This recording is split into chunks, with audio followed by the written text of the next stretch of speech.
Hi there, welcome to the Call to Cinema. My name is Aaron, and I talk way too fast, so slow me down. I'm Canadian. I have an amazing co-host here, as always, and we talk about some really cool stuff. We were a half hour away. What do you think? Hey, I think it's going to be fantastic. I've got a feeling today's going to be the day I purchase the most stuff. So I'm hoping it's more older stuff. I haven't picked up because I wasn't sure whether or not to get me back to slip or not. I'm really hoping for all 9, 10, however many there is. I haven't got 'em. I got to say, like, this is a big day because this is the cheapest day. Like, hey, Maddie, welcome, man. Because people are going to be saying, like, oh, man, it's not limited editions. They're not 4Ks. They're not box sets. Why should I come on today? Well, there's a lot of early stuff now. There's a lot of stuff that you may have missed out on. Yes. Not everything has a slip. And you could get something now, maybe didn't have a slip. Maybe it's going to get a slip down the road. So there's that chance. Or the alternate slips, because they have started to do alternate slips as well. And if you missed out, there's also the VSMC points. And there's the 5 times points right now. So there's a ton of points people are getting. And if a slip comes out, you can grab it with the points down the road if you don't have a slip right now. That's a good point. I mean, there are a lot of films that had slips that are long out of print now. So they'll probably replace them, like Night Train to Terror. Exactly. I mean, I know that's in the rewards thing, but hey, it could happen. And when you get Night Train to Terror, you can also get to watch the other film as well, because there's a second film on there. Yeah. Plus, you'll dance around your house to that fantastic song. Exactly. Which I did, like, legit. So Zombie sold out, I got to say right now. And my best, I guess, Juan Picar Simon for Zombie selling out. I'm so excited, but at the same time, bastard! Well, I'm glad I got my copy. Oh, yes. Mm-hmm. I've sent pictures of me going like this to you. Yeah. Where's it you live again? just in case I'm traveling by. Oh, I get burgled. Well, so here, just watch this now. You'll actually. Oh, happy 4th of July! Actually, I forgot it was 4th of July. Do you know? I realize I've been doing this way long. My first Vinegar Syndrome review was over 9 years ago. That's crazy, isn't it? So around 6 or so years ago, I started doing like really focused. Do you remember what film it was? Night Train to Terror, actually. You just mentioned it. But look at this. This is me. What the hell? 6 years ago in St. John's talking about Vinegar Syndrome and looking way younger than I do now. Wow. You look depressed there. Maybe that's just the freeze frame. It's the freeze frame, because right now, this heat is more depressing. Oh God, no! But this was. We had the lobster head's not there then. Okay, damn it. But wonderful. I missed you. You got rid of me. You're back. I thought I lost you. You have stuff. Let's go. Should I go with the stuff I got? All right. I got all this to show. All right. So let me show the silk stuff first. So this came out recently from the new label, which is Treasured Films. Okay. And that is the Satan's Little Helper. Oh, that looks sweet, man. I mean, how nice is that? Right? I love it. It came with a poster, and it came with like art card, lobby card, and a signed card from the director. And it came with, is it here?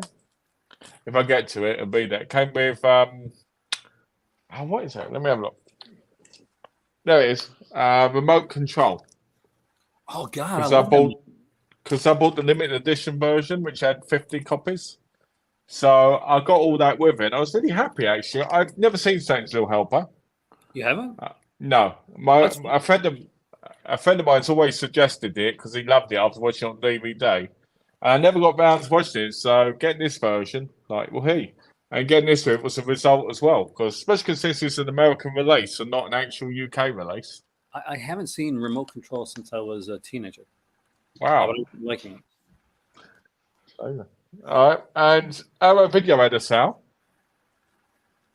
and I picked up 3 titles for £30, and they're all limited editions, I think. The first one, Zombie for Sale. I wondered about that one. I have not seen the movie actually. I've seen it in the store. It's kind of weird because you always see it in the store with the slip, but you never hear anybody ever talk about it. So, yeah, I thought I'd finally pick it up. Picked up The Stylist limited edition. You know, the film was based off of the short. Yeah, I've seen the short. Yeah, I saw the short. I liked the short. A friend of mine said the feature-length version is not as good. But limited edition, I have to add it in there. And then The Sacred Spirit, which is a Spanish movie. Oh, cool. So I don't know anything about this movie either. So these are like blind buys for you, basically. Yeah, basically, yeah. I got this. Gone. You know the scary short film that was made into like a actual live action film, like the short scary, not the actual film. What one? Lights Out. Lights Out good. is freaking terrified me. Like I watched the short. I was at work. I was working as a supervisor. Oh dear! So, and the lights went out. Yeah. So I'm watching them. So I'll watch these shorts. And I'm watching Lights Out, and it gets to the end, and I watched that one. And there's the one where the girl gets the phone call. And it's her husband, and he's saying, I'm sorry, I'm late. Let me in. There was an accident. I got stuck. And she says, what do you mean you're late? Who's in bed with me? And then it goes around. We see this like really creepy looking like face, and I'm like, yeah, I'm having nightmares for like the next few months, which I did, by the way. And then the lights started flickering above you. Oh, here we had that happen recently. The lights flickering. I'm like, damn it. Did you have any noise like? If lights are flickering, I'm epileptic. The least thing I got to worry about are demons. Like, because by the time they get to me, I'll be seizured out anyway. Okay. Yeah, that's a good point. So I got this. Now this originally was on eBay for £126. Oh wow! But they put it down, and I said better. Like they put it to probably a third of the price, and that was The American Dreamer. Oh, you got the, and that wasn't like print for so long. Like Etiquette Pictures. Etiquette Pictures, for those who don't know, that was a Vinegar Syndrome sub-label that didn't make it. And there's one release, I think it's a surfing film that's still available on the website. Yeah, it's there was another film they released, weren't there? But it's quite rare now. Something to do with soul in the title, I think it is. Yeah, there's like 3 or 4 that they released all together, and people the same thing is going to happen. Watch when as soon as that surfing documentary, which has taken forever to sell out, by the way, as soon as that sells out, that's going to be on eBay for like crazy prices. Definitely, because that's what happens now. This one I got from Vinegar Syndrome because I bought one title from them when I had the $5 off, and that was The Good Book. Oh wow, I love that cover. Which is a Satan's Core release. Satan's Core has some really nice covers, and you need the covers. They do. Well, they've got that new trilogy one coming out now, haven't they? So I'm really happy with a lot of their films. I'll be honest, all their films are blind buys for me because I recently got into shot and video recently. So, it's one of those things. Shot and video a lot of times are going to be blind buys. That's the thing, right? Yeah. Because most of the time you're not going to know them, are you? Unless you've gone in the circles kind of thing. Yeah. And I was watching a few like unboxing things the other day, and where the culture shock thing has happened now. Yeah. Like you have don't know how many times I've started a video, and when people take it, I got culture shock. It's now become my favorite partner label. I'm like, but we asked about it. So we're like, so hopefully people follow them to wherever they go. Hopefully. And 2 DVDs of Hallmark movies. All right. You're speaking my language here. I like some Hallmark stuff. Yeah. We got Christmas Magic. Okay. Who's in this one? Lindy Booth is in this one. Who else is this? Paul McGillen. I love it. It says executive producers Robert Vaughn. I highly doubt it's the same Robert Vaughn, but and then I got Love at the Thanksgiving Day Parade, All right. which See, stars Alton Risa and Antonio Cooper. What's that? I actually unironically kind of love those type of films. I Oh, like the Hallmark thrillers, especially like the, you know, yeah. like My Teacher Stalked Me, I Sold My Baby, Yes. like Oh, kind of like the Lifetime ones. yeah, like I love the Lifetime stuff, like the Hallmark stuff. I get a whole ton. I like where I work with Mill Creek. Yeah. Usually near the end of the year, they're like, okay, we got a bunch of like Hallmark Christmas movies, and not every. And a lot of people don't buy them or don't get them for review copies because they don't review them. And I'm totally the opposite. I'm like, yes, please. I'm taking all those Christmas movies. Hey there, George. Hey, Hey, Nubis. George. Yeah, we did mention this.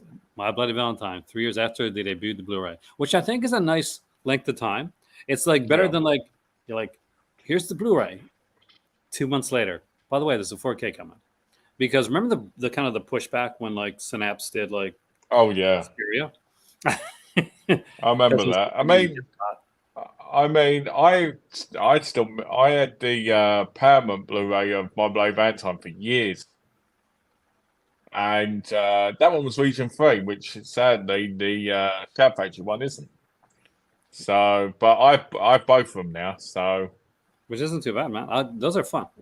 yeah. I got like Return the Disc. We have something in common here. Okay, so he worked in the art department on some Hallmark Christmas movies. Oh, All right, so Return the Disc. Here's the thing. Remember those Christmas movies that you worked on? So, you know the company that sent the trees for those Christmas movies. That'd be me. So when you're doing like the wreaths and putting up those Christmas trees, that will be me. So we have a connection there. I was wow. the person that worked in that department. I did like a lot of. I started out like in sales, and I worked my up to basically managing resources, and I worked my up to corporate, and that was Balsam Hill. They do the trees over there, and the so if you want realistic looking Christmas trees, it costs a bit, but they're the trees from Hallmark. People literally during the whole like when people were locked in, Yeah. people get like when they get the check they'd be like, okay, I've got this check. I'm not going to buy groceries. I'm going to finally get the Hallmark Christmas tree I want. No word of a lie. That happened all the time.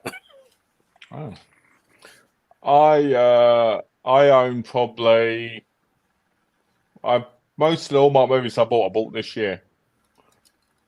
Because I said to my wife, you know what, it's the perfect time. VI Vision has tons of them.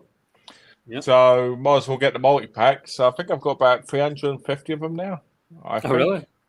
Yeah, I've been buying them individually and stuff as well. Like the American release ones. And I've got to say, I actually think they're all pretty good. They're fun. And the thing is, like, here's the thing. Like, they have this formula. And people are like, oh, it's pretty formulaic. Yes, because it's a formula that works. It's the cotton candy thing where, it's a fun watch. There's no stress.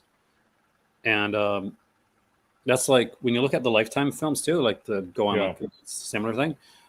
And people say, well, Lifetime mysteries, it's Lifetime. But no, it's literally the same thing that did with Murder, She Wrote. And shows like well, like that's the thing, isn't it? These crime shows that were on TV and not on late at night, they all had the same formula. Exactly. That's Lifetime said, well, okay, let's do that. And Hallmark was like, okay, well, let's do the movie of the week things, and kind of like let's do the romantic ones, because back then it was these Harlequin movies, and like Mary Cook, whatever her name was, the one that a lot of ladies watched. I get what you mean. Yeah. Oh, you talk about Danielle Cook. No, Daniel Steele. Catherine Cookson. No, Catherine Cookson. She did a lot of mystery stuff. She was like she did a lot of mystery novels. But Daniel Steele is another perfect example. Yeah. Of that style of film where they take like. Well, I do really enjoy the Hallmark mysteries. I really enjoy them. I think they're fun. I think they're silly, and We did I'm not ashamed to say it. We did a marathon of Murder, She Baked. So there you go. Do you know what? I watched that this year and I absolutely loved it. I don't like the new one. Yeah, you mean with the same actress but different character? Different. No, Murder basically there was the 5, weren't there, originally? Yeah. And then they did a 6th one. They've got a 7th one coming out. I picked up the 6th one, and it just felt really weird because the character was different. The cake shop was different, and even though it had the same people in it, it just felt very weird. Like all of a sudden, she's got a sister who isn't the other sister; it's a younger sister, and the characters just seem really off. I don't know those. I've seen the first sale. Like, here, guys, you never know what you're going to get in here. How close are we to the sale, by the way? I got to check. 14 minutes. Which I guess we should mention really quickly. Is there anything you recommend for the sale in this last 14 minutes? Oh, in the last 14 minutes, I recommend The Unknown Man of Shandigor, which I said yesterday. I highly recommend that because don't go wrong with Serge Goldsberg. I would suggest Trauma if you like Giallo, but if you like kind of a more American kind of, even though, it's not a Gentile film, it's not as good as the other ones. Shriek of the Mutilated, I thought it was all right, but if you like cheesiness and be a little bit disappointed possibly in the end, you'll like that movie. The Video Murders, I thought was all right. I thought it was better than I expected, but then I had low expectations going in. And the other French New Wave, I'd probably buy that with Shandigor. Just, if I was going to get both because of the price, you can't go wrong.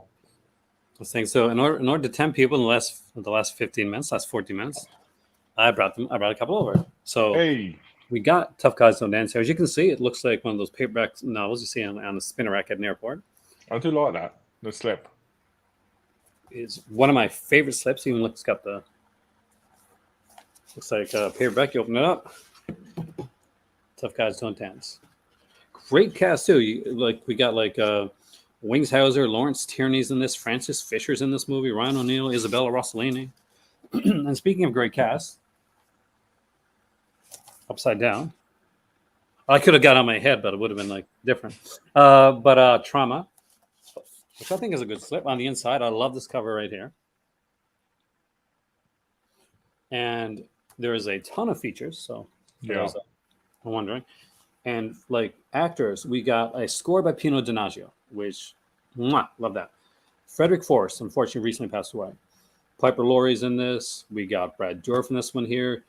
James Russo's in this movie. Asia Argento is in this one. The complete English dub sound version of this one for the first time because it was cut before. Yeah. And a ton of features and interviews and stuff like that. So 2 I recommend. And I'm putting them on the screen as your movie porn. Speaking of movie porn, one thing I want to say, we are coming up on August, and as August comes closer, we'll be doing some videos. Me and Malcolm are going to be doing some videos on the Patreon to talk about the new website. So, and there are going to be great movies like this one right here, Mascara. Mascara is actually 1, it's an adult film, but 2, it's a really, really good film. This is as much as I can show you and as much talking as I can do about Mascara right here on this channel. But if you go to patreon.com/Survive Movie Club, you'll be seeing some videos where we talk about and can dissect and have more conversations about those movies prior to that website going live. Because when that website goes live, any Vinegar Syndrome title that's got the Vinegar Syndrome name and logo on it, as this one here does, will be being sold off extremely cheap. Yeah. If you want to find out which ones are the ones to grab, join the Patreon and check it out. Listen to what we've got to say about it. Yeah, that's my best pitch so far, Malcolm. Here we go. Yeah, I think you did some good segues there as well. That's it, segue man. That's all we come. Now, do you have any more movies there for us before you go? No, I don't actually. These are all the ones I got today. That is, how many was there altogether? 1, 2, 3, 4, 5, 6, 7, 8, 9. On average, I get 9 to 20 a day on average. Let's count how many I picked up today. Okay, we're done. One invisible big box set, eh? Yeah, there you go. Look at this. It's amazing. It has everything. The extras are so good, you can't even see them. There. Don't cry, Aaron. Don't let them see you cry. We're down to 10 minutes before this one. I'm actually kind of curious. I'm hoping to get some early stuff show up in here and some different stuff. I think one of the Angel movies will go in. Yeah. The Radiance thing apparently is coming a little bit late. George got a response, like a message out from Amazon, because it's the first Radiance box set. But don't worry, George, it may be coming a little bit late, but think better late than never. And I'm sure once you actually get it, it'll be worth it. Well, I can talk about that a little bit because I originally joined the subscription and it said, it would start being shipped in May. Okay. All right, because I know the release dates can be different in America to, UK. And I was like, I want this Franco Nero box set. Well, I have to have it. Franco Nero's become my favourite films. So I subscribe, and then they go, there's a fault with the disc. And I'm like, oh, no, right? Then they go, we have to push it back. I mean, recently they just put the actual dates they reckon we're going to get, but who knows? They say it's fixed and all this, but I had the same issue with Chameleon Films recently. Same issue with Mondo Macabro with the Bollywood set. And you just get it all because it gets pushed back by so much. You go, I could have just waited. I could have spent the money on something else. And it's like, it seems like to be across the board. Like I collect omnibuses too, and I collect Spider-Man a lot. I love Spider-Man, X-Men stuff. Yeah. So they're planning on a Joe Kelly like Spider-Man omnibus. And I'm like, okay, perfect. They said it's going to be in February. It's close to my birthday. I'll probably pre-order it. Then I heard, okay, no, it's been pushed back to like maybe September. Of next year, by the way, not this year. I'm like, okay. And then I get up this morning, it's pushed back to 2025. Oh, that's ridiculous. That's even worse. Yeah, that's the thing. I mean, what about The Beach, right? Leonardo DiCaprio's The Beach. I pre-ordered that when I lived in this country 11 years ago, and it didn't come out for 4 years, still didn't come out. Then it was announced in America, so I pre-ordered it over there when I lived there, and it still didn't come out, right? And I'm like, am I ever going to get this on Blu-ray? I might as well wait for the 4K. Yeah. And that's the thing. That's why subscription services to me are good and bad. Like, if your company's been around for a bit, sure. I will roll that dice. But if it hasn't, I'm not quite sure how it's going to go. And the thing is, here's the killer thing. My cousin, Raj, he was in a few of my videos. When we were kids, if he would order a subscription to a comic book or a magazine, it would immediately get canceled. Immediately. So, Raj, if you're watching this, don't subscribe to any movies things services because I'll get nervous. Well, I'll tell you, that Radiance did do one good thing. The Iron Prefect was supposed to come out next month, and they did put that in the subscription for this month. That's kind of cool. But even though you would have got just the Hotspot and Red Sun, you got that as well. So that was nice. But one thing I don't like is waiting for everything to be in stock for them to ship your month thing, because other people get them like 2 weeks before you do, and you're a subscriber. So it's a little bit. I don't mind if things are pushed back as long as they make up for it in some way. Apparently, Ragnar is not big on like the double dipsing and 4Ks and stuff like that. But I'm like, for a good movie, I don't mind. But I guess this is going to be a good day for Ragnar then, because this is going to have some, more Vinegar Syndrome titles, less partner labels. There's always going to be like a mix. I think we can always assume it's going to be at least three. Yeah. At least 3. I reckon there'll be probably, let's see, I'm here. There was 1, 2, 3. There was 4, 5 yesterday to 6. There 1, 2, 3, 4, 5. Yeah, there was 6 partner labels.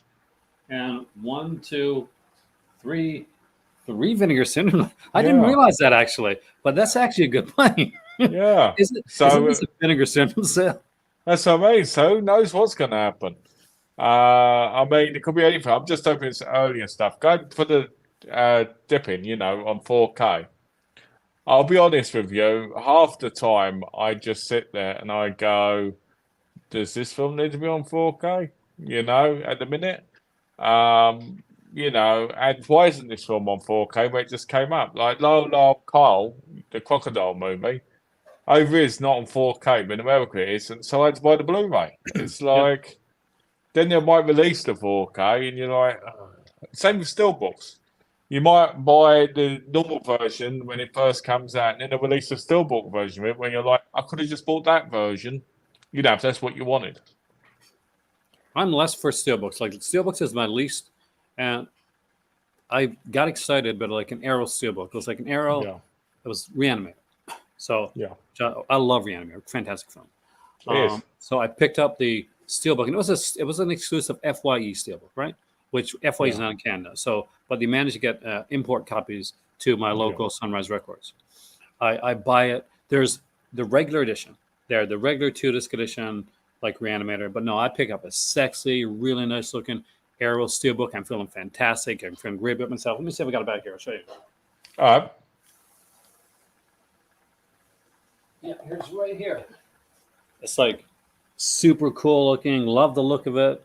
Oh, that's really nice. I'm like, this is great. Open it up. That's really beautiful to look at, actually. So yeah, this was a 2-disc set, but the Steelbook only gives you the first disc. Oh, that sucks. Yeah. So I picked up this really nice looking Steelbook, and I'm like, if I'd have picked up the regular edition, the regular slipcase of this one, I would have had both.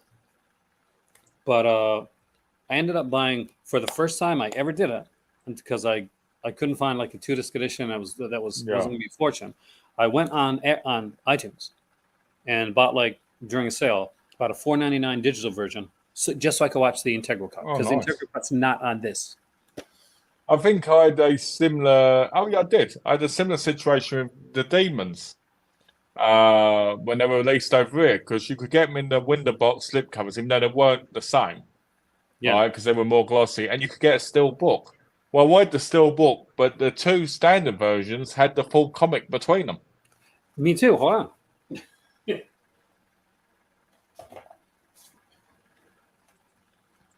Right there here. You go. So, did you have the standard versions as well? No, but the standard version was sold out by the time this legit was, and this sold out quickly too. And when they re-released it, I don't think the comic was re-released with it, was it? No, it wasn't. So I just grabbed the Synapse edition, which I think is amazing. So, but yeah, Arrow's been one of the companies that I collect the most of. I really love their stuff.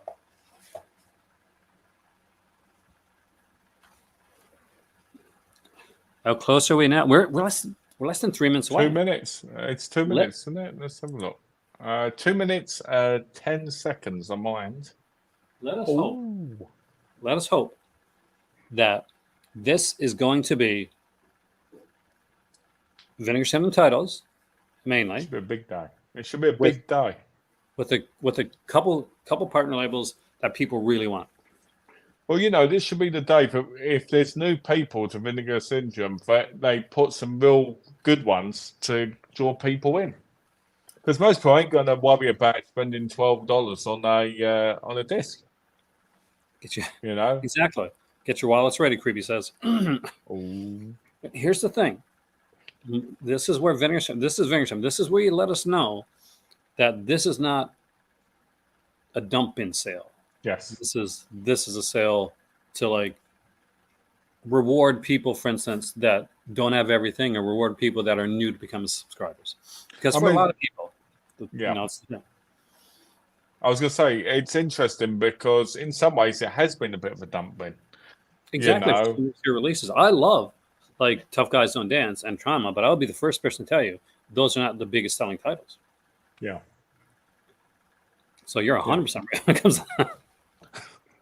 Well, you know, I mean, I look at some of these titles. I know the early game, right, has been in a couple of sales, even the flash sales, and still hasn't sold out. Trauma was in the 10 for 10 sale, I think. Yeah, it was. Trauma was in it, definitely, because I picked it up in that, so I know that.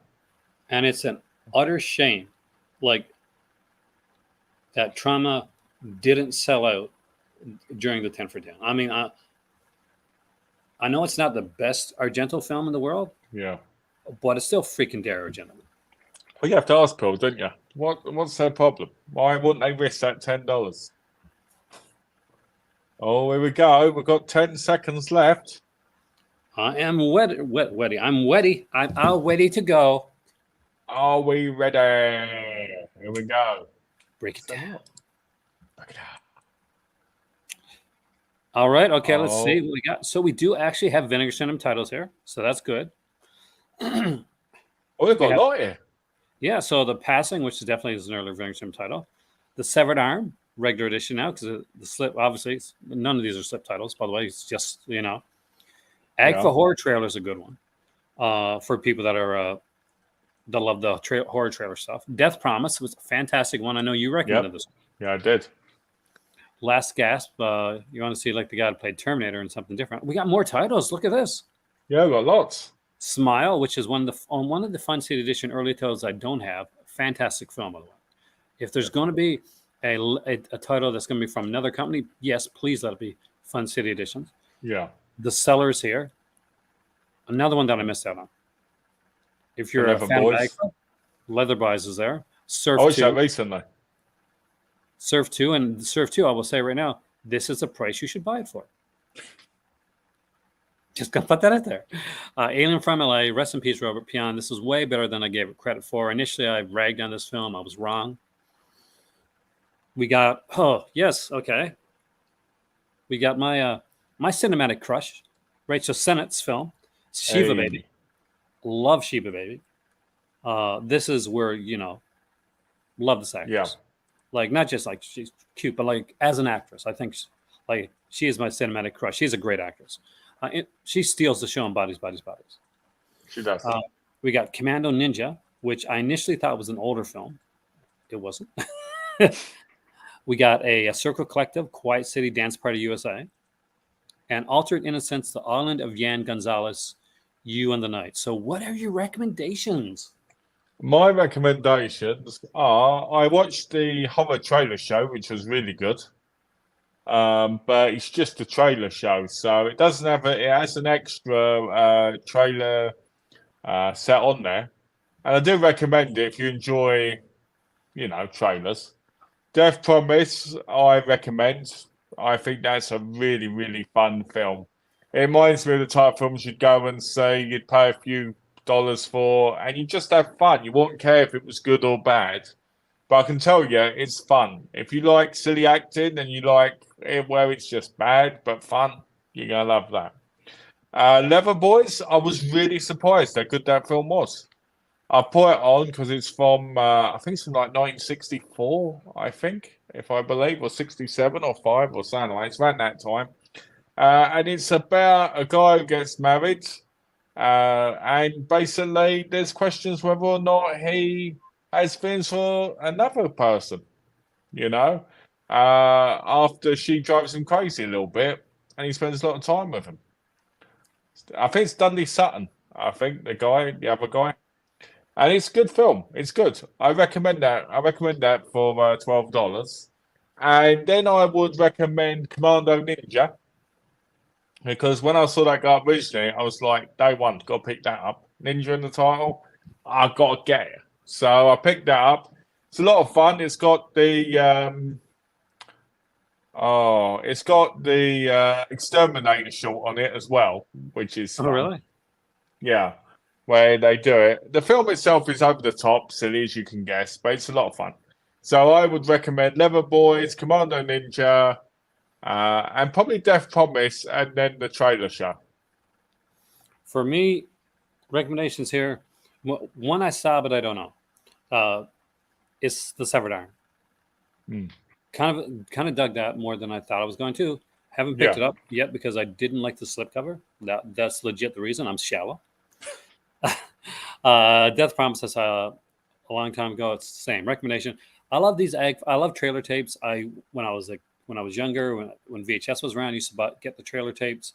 When I was in college, we used to have like trailer. Actually, it would go between trailer tapes and like Faces of Death, actually, type of thing. Yeah. And we had like parties, And so we had like the old school big TVs, the old big TVs, not the flat screens. Yeah.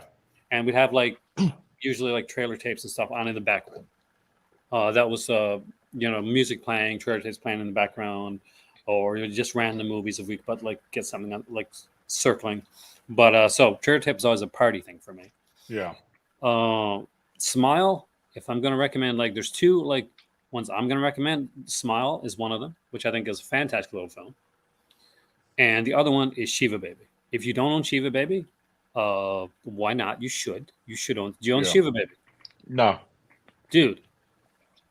This if this still has even the standard edition. I'm not sure if it still has a poster or not, but there's a poster.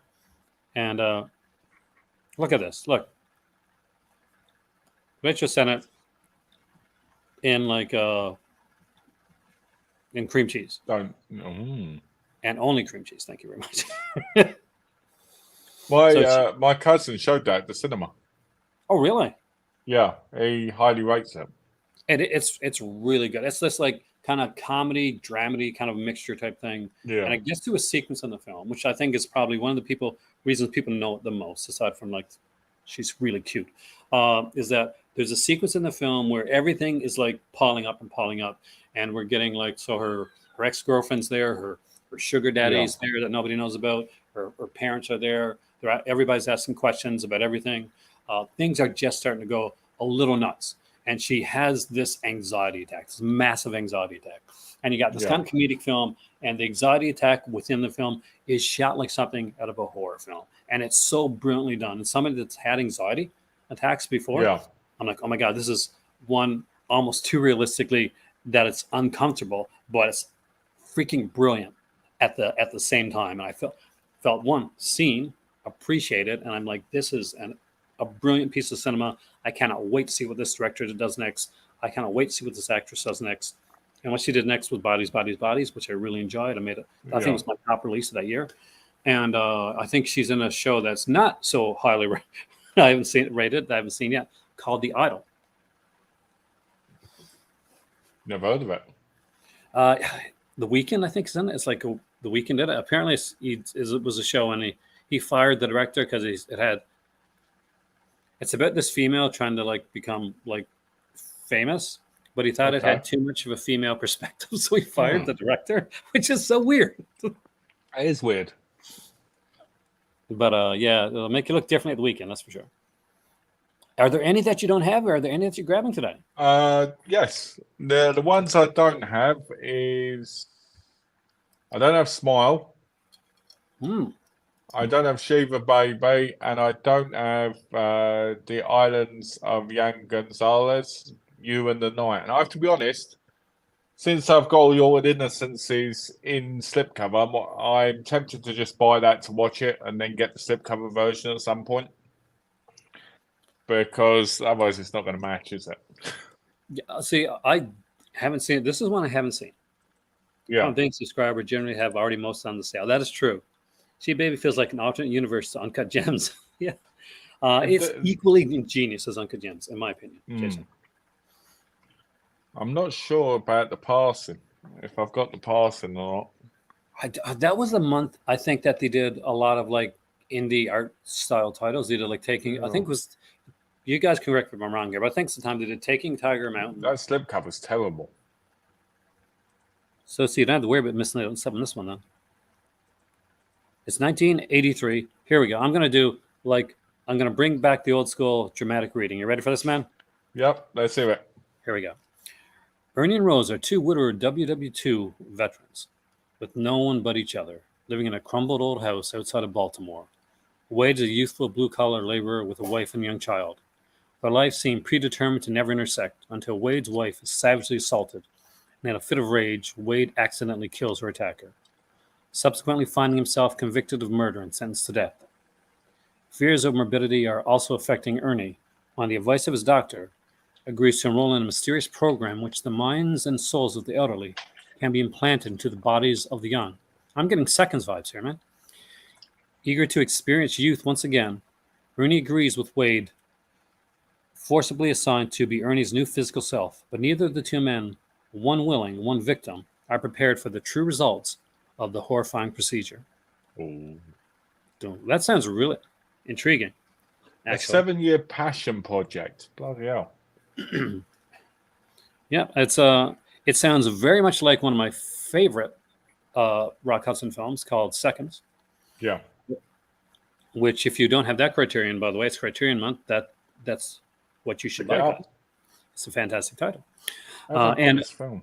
Susanna Hoffs, my childhood crush, loves Seconds. So there you go too. Score one for Aaron. Let me have a look. So yeah, that's it. Did you have this one? It sounds really good. What's that? The Passing? Yeah. That's what I'm trying to figure out. I'm going to look at my database. You know, my movie database. Well, they did mention that their standard edition, Ragnar. So, like, you know, $12 standards. So yeah, guys, they're standard edition stuff, so there won't be slip covers with these. Like, don't expect to see slip covers. That's just that. Basically, if you go in, actually, when you go in to actually buy them, you'll see right away there that it usually doesn't show slipcover. It'll show you like what you actually are getting. So it's $12 American. So that is what, 14-ish Canadian.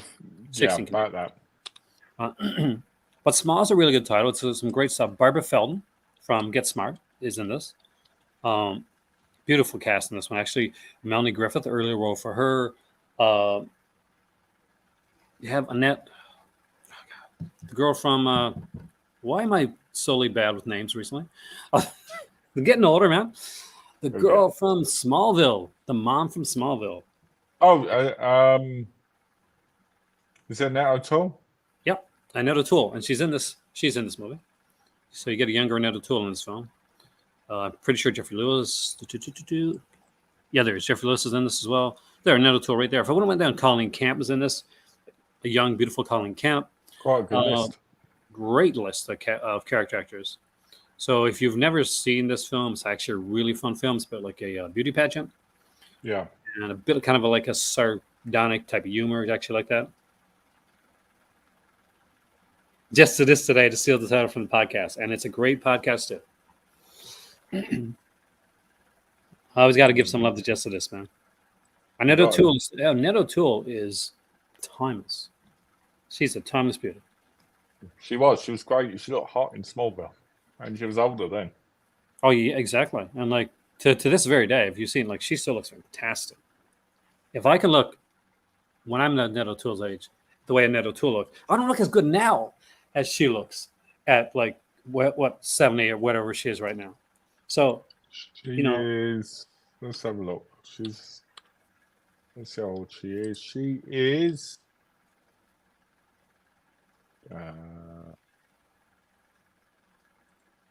can find it. She's 71. Well, that is impressive and depressing at the same time because I'm 52 and I don't look as good as Annette O'Toole at 71. Yeah, but then saying that's because you're a guy. Guys don't always look as good as women do when they get older. That is a myth. That rarely. I'm going to put that out. That rarely gets said. Usually, the guys mature into their age, and women, it's different. Which is like the most like piece of crap thing to say, but you hear it all the time. But like, yeah, women. I do think that age is a number. It is. Which is good to say when you're older, but it's creepy to say when you're at other times. Well, in case people don't know, my wife is 38 years older than me, so I can agree to that. My wife is 7 years younger than me. Wow. And when we talk about certain movies or things or TV shows, a lot of them like we kind of connect and we remember like together, even though like we're different. We grew up not only at different time, but in different like countries. Yeah. Which is utterly like amazing. Yeah. We lucked that with the better house, man. We lucked that with the better house. Yeah, we did. I definitely did. I know that because she's been so good to me. Would you recommend The Severed Arm? I haven't seen it. I've got it. I recently got it a week ago in my shipment. but I haven't seen it. It's not bad. It's like I would say I would put it over The Last Gasp, which people are going to know because Robert Patrick's, which is okay. I mean, The Last Gasp was okay. Like I never picked it up. I have seen it. Yeah. But if you're going to pick it up, I guess $12 is a good price to pick it up at. If you're buying all the Vinegar and stuff, you want like the thrillers. Like it's not a bad thriller, and I'm like nothing against it. It just there's better like choices on this list. Yeah. Like if you're picking up like one or two, and like I'm thinking like Death Promise, Severed Arm, Small, and Shiva Baby right at the gate, like those. Yeah. And my least favorite one on this list, right here, Surf 2. I know a lot of people love this one. I know people have like a lot of like real great, like wonderful feelings about seeing this so many times as a kid, and on TV and stuff like that. Yeah. I don't have that like that background kind of nostalgia to it. So when I went in and saw Surf 2, I thought I'd seen it before. I hadn't, and I was like, "What the hell?" Yeah. What? Well, like there's a scene, one scene. Yeah.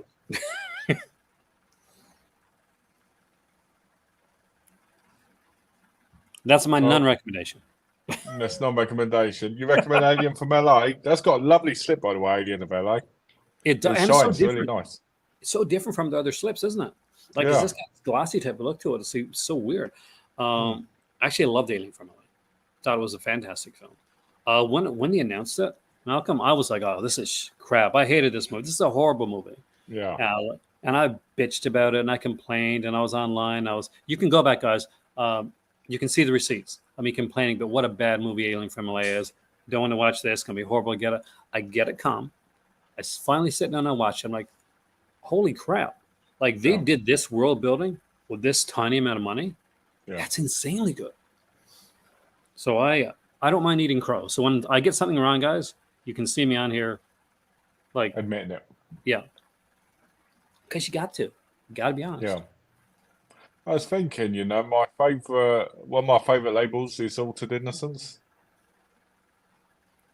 I do have a lot of this stuff. I have nearly all of it, even the stuff that isn't from Vinegar Syndrome, except for the I feel you on Surf 2, so it was not good. So, like, is there any titles that stand out for you when it comes to Altered Innocence? What was that one called recently? Let me look on the thing. If I look at the list, I'm easier to recommend and say than I am if I, just try and pick them off the top of my head. So let me get the list up, and I can say. So I watched Grand Jetée. I think that's how you say it. Grand Jetée. It's German. It's a German title, and that's a bit of a strange one. It's about a woman who's not doing too well with her husband. She goes back to see her mother, who takes care of her son because she abandoned him because she couldn't deal with it. They go to a club where he hangs weights from his penis, and right, and she gets amazed by his, his determination and how focused he is because she's a ballet dancer, and then they have a sexual relationship. That's and it goes from there. Right, obviously I can't tell the whole movie in case I actually buy it, but it was a very weird, interesting watch. Not because I found the subject matter creepy, because you see it in a lot more films than you think. It was just because the way the telling of it from a German filmmaker's standpoint, I'm guessing it's a German filmmaker, is really interesting. I liked it. Another one I liked was, where are we? Death of Nintendo. I like Death of Nintendo as well. That one, that's a Filipino one, I believe. So I really like that because it was a coming of age kind of movie. And it ends a lot better than you'd think. I love the scene where They're all in the locker room, masturbating together, looking at one picture, right?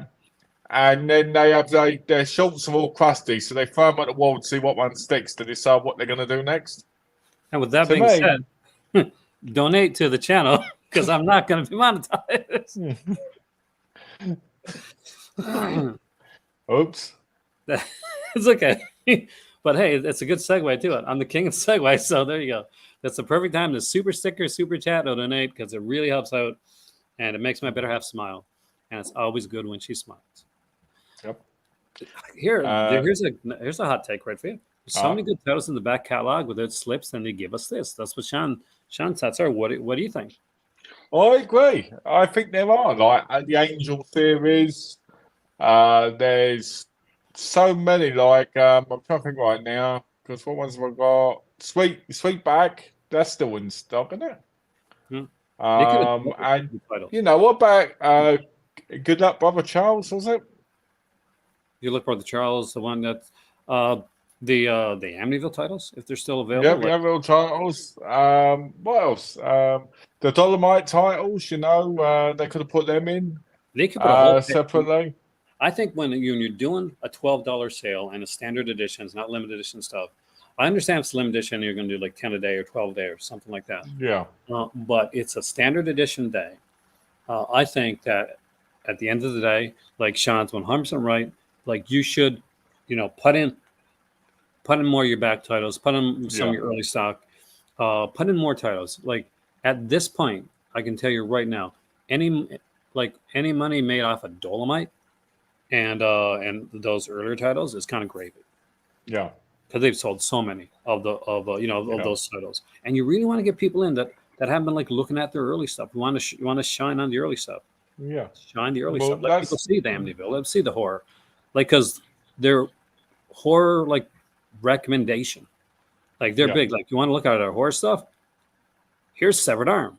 And like okay, that's it's an okay film. The Cellar is probably the best like horror-ish title out of it. But still, like you had a chance to like just shove in like an Angel title or an Amityville title to really bring in people. Well, personally, by showing the slip covers as well, and not having like just a standard picture, you may people who might have got them go, oh, well, there's a slipcover version. You know, you put something like the Angel series up, they didn't have slipcovers, they had the box. So, you know. But they were done separately, so we wouldn't expect slipcovers from them, so that would have been even better to put them. Yeah, that's what I mean. You know? So I'm like, but once you hit on this, like most of the time you see a non-slipcover, like there, it was just a standard edition. That being said, if you're new to this, like maybe this is your first time buying from Vinegar Syndrome, you're not going to know. Like, you're like, oh, wait, was I supposed to get a slipcover? There's always somebody, and it's not, by the way, it's just to let you guys know, there's always somebody that's ordering for the first time, that's buying for the first time. It's because there's no silly questions. Did my stuff ship out, or is this available? Like, can I get this? There's always try to remember, it's always somebody's first time, like finding a company or finding a website. And so there may be questions at the ask that you may have seen asked a dozen times, or you think you kind of roll your eyes because you know it, which is great. But for some people here, they may have found it through Showgirls. You may have found it a month ago. This may be their first time going into this. So be kind when when people ask a question that unless they're just being dicks and they've been around for a while. Then do what you want to do. But most people are, when they're asking this stuff, they're sincere. So just answer them and be patient. if you want to, be patient, because there's so many people that are the worst thing. One things I hate the most is you see like certain Facebook groups and somebody will just ask a random question. It's like it could be just something simple, or just like make a comment, and rather than like either one scroll by, or like or comment, they'll just like put in like the kind of the laughter like reaction, which I think that is the cheapest BS that you can do. Like back your shit up. Well, I did recently. I posted about the massacre video releases of Men Under the Sun, because they said it was limited to 5,000 for all three of them. And I was like, what's limited about it? I get that they might be individually sold, as one each, and then be put in like a trilogy pack, Yeah. in one case. But there was no explanation what was completely limited about it. And it did not limited by the picture or anything. And I had people tell me to stop moaning and stop asking stupid questions. And I'm like, I'm just asking, because if they're going to re-release it, in, let's say, a 3-pack in one case, there's no rush for people to buy it as much, is there, really? I mean, unless you want those separately. And that's the thing, like it takes nothing, like to just be to answer a question. Like people ask me questions on here, and I'm sure I get asked questions that I've been asked before, and thank God, like people are like, come on, and I'll ask, and it makes me, it's fun. It's what you do. That somebody's asking a question because they like a movie, because they're interested, because you want to know information. Yeah. That's me. I'm old man, like kind of like shaking his fist at clouds, right? Yeah, well, some people are just moody, and some people just have impatience, and you have to wonder what got up what crawled up your skin and got you that way. Yeah, like some people like just. I feel like they just go online and they just, okay, how many laugh emojis or how many like kind of bitchy things can I do today? I'm like, Exactly. so this here has got the egg freeze. That's got the extra like bonus movie, the Video Rage, kind of a mixtape there, and Say Goodbye to Your Brain, like a found footage horror experiment. Did you watch that? I did, but I don't remember. So it probably wasn't that good. So you said goodbye to your brain for like a few seconds when I was. I did. That's probably why it's called that, actually, because I do not remember a single thing about that show. I think it was like 7 minutes long. I think it was like 7 minutes long, and yeah. With the short, that's not too bad. Like 80 minutes for a trailer tape is actually pretty good. I think the sweet spot for a trailer tape is actually around 120, but 80 minutes for this type of trailer tape, I think, is actually fantastic. If you have 2 on there, it's not too bad, Yeah, especially because you're getting like then you're getting over 120 minutes. I mean, I enjoyed the Drive-In Delirium ones. I was supposed to get those sent to me. That's the Umbrella ones, right? Yeah. Okay, yeah, I was supposed to get those sent to me, and Umbrella never did get them to me. They kept telling me, and it's like, oh yeah, they're coming to you, and I never, like, there was a box that came in. I was like, okay, because I was going to buy them, and they said no, we're send you review copies, and they were going to, and that never happened. Never happened. No, it's a 6 disc version of them complied, didn't they? Compiled together. Yeah, well, that was kind of neat, and Mark Hartley did a great job on cutting those. Yeah. But yeah, let's see how this stuff is going. I want to see like what's going here. So the passing has got 979 left. I'm not sure if it's over 1,000. If it did, then like that's fantastic. Over 1,000 on Severed Arm. Severed Arm is one of those that took a long time to sell the slip cover. Even the normal version isn't very good underneath. Actually, if you switch it around, it's not. If you switch it around, it's not too bad when you switch it around. Not yet. I didn't sell it yet because I watched it. It's got a very jallish cover on the other side. Oh, nice. Death Promise here, 488. So if you want to grab Death Promise. Now, these are not like, oh, does this one have a slip cover? Yeah, that one still has it. Is that on sale with the slip? Did I? Wait a second. How much is it? Okay, let's go to Death Promise because this one of the titles, right? This is one of the titles. Yeah. Okay, 37. Okay. So make sure, by the way, guys, if you go into these and this is okay, and they have a slip. If you want to get the sale price title, Jamie Blanks did work on those actually. Yes, he did the. That's sneaky because what they should do is they should have the normal version on the thing, and you go to limit if you want it. Yeah, because this is like limited edition is 37 Canadian, okay, which I'm going to guess is 20 something American. Yeah. But standard edition is where the sale is. So please, guys, if you go in there, make sure that you go in because I think Last Gasp. I'm not sure if that one. Yeah, see, there you're right again. There's the limited edition. People are going in. Some people go in, grab things right at the gate.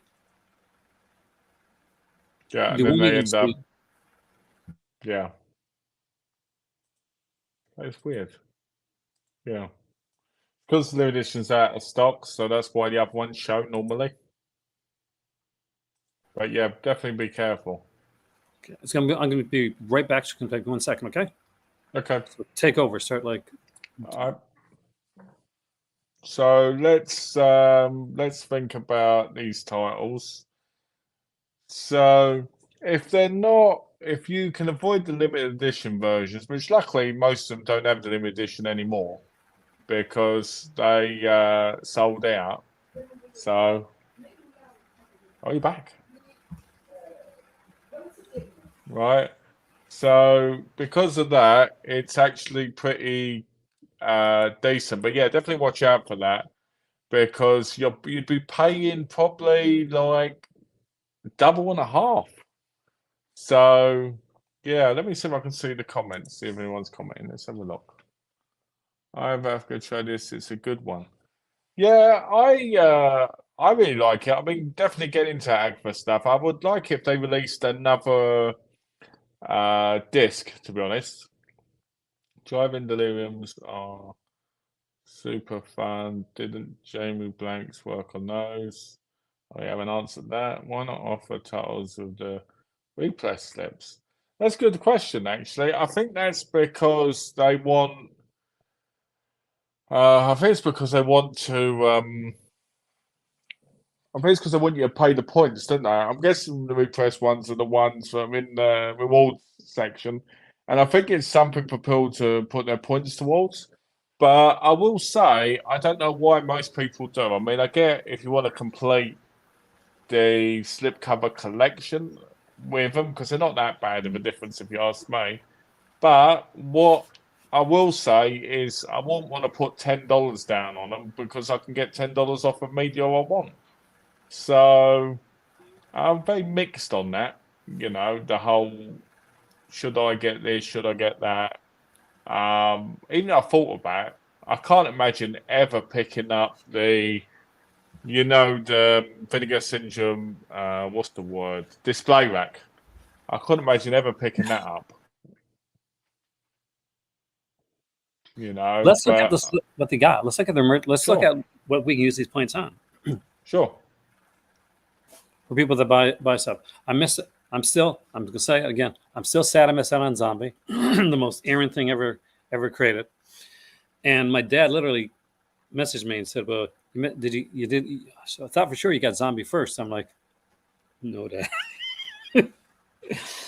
But yes, these points that you're getting are you can use them for a lot of different things. You can use them for like money off, which is what I'm use them for, and use them for some of these slip covers and stuff here. So here's some kind of interesting things. So, I'll be honest. I mean, I'll be honest quickly. I'll be honest on it. When I saw the corruption of Chris Miller on it, I did think about doing 1,000 points towards it because I did recently buy the movie. Oh, really? Again, but without the slip. But I don't know. I couldn't imagine. Let's say I wanted to get all 5 of them. I couldn't imagine spending $50 worth of points. Let me. But different people, different things.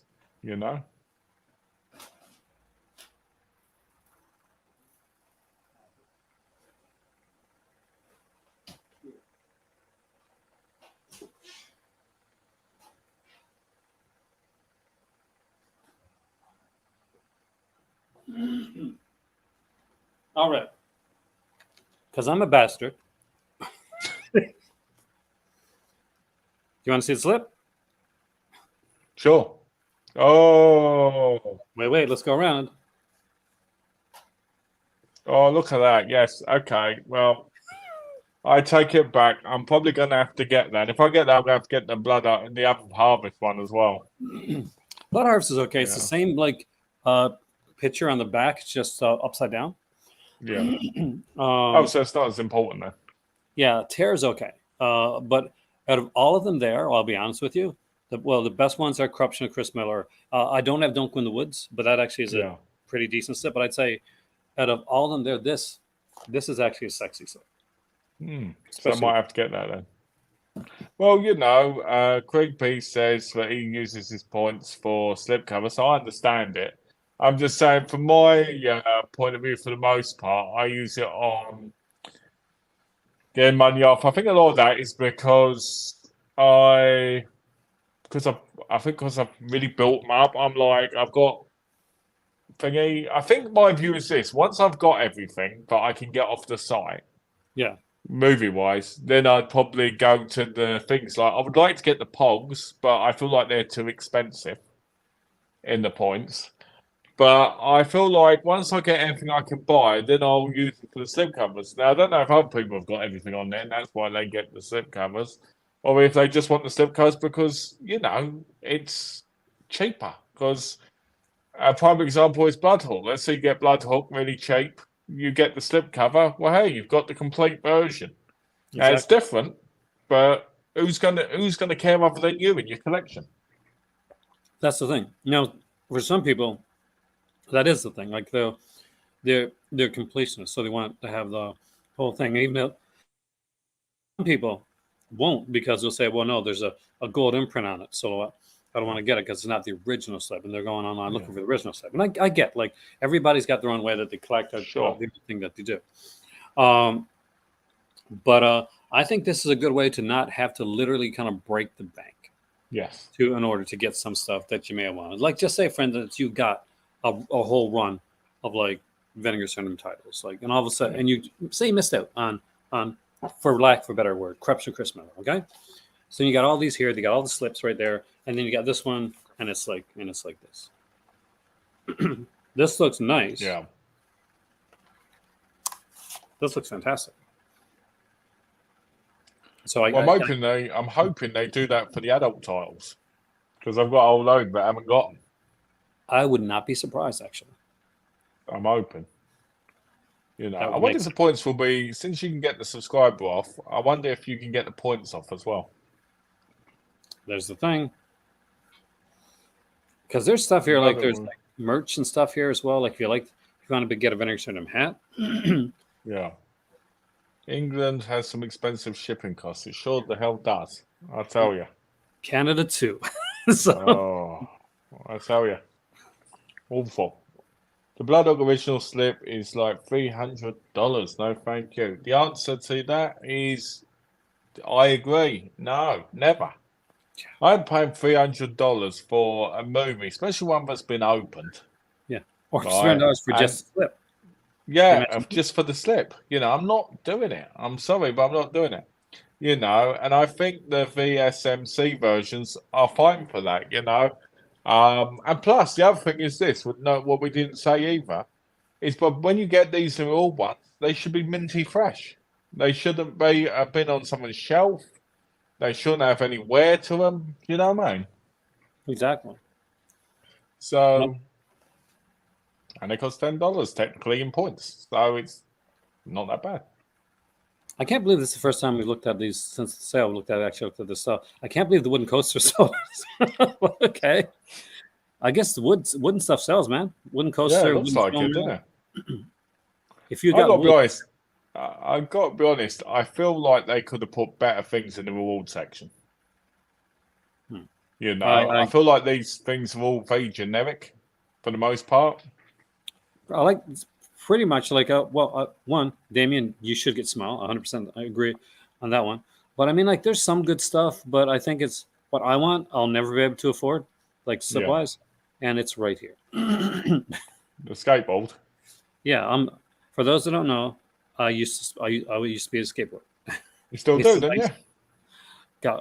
I'm falling my ass probably right now, but I used to skateboard. When I got older, I used to rollerblade. Oh, I'm a hyper mother. I'm hyper. I'm not sure. I don't know if it comes across on camera, but I am hyper as hell. That's my personality.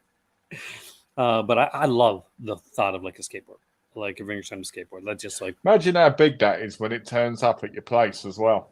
It better be. I'm like a skateboard, and it turns out one of those like one for your fingers. Look, imagine having that in a box of a whole load of movies rattling around. Look at 8,000 pints, man. I'm curious. I wonder how much Pill must get that, and then they must sell them on eBay for like big money. I say definitely for that. You would, for me, like it would be like just Because the average person wouldn't be able to, would they? The average person wouldn't be able to just get one. yeah. Well, it's just as far as I can tell, I think it's the deck, so you're still going to need to get the wheels and stuff to put on there. Oh, I see. So it's kind of like more decorative in a way, unless you get the wheels.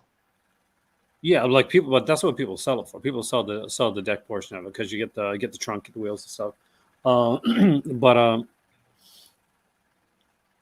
yeah, you just have, which is good because that way you get to put on the, like I remember, God, the first time, because my parents, my grandparents, other grandparents, they did not agree with me, like skateboarding.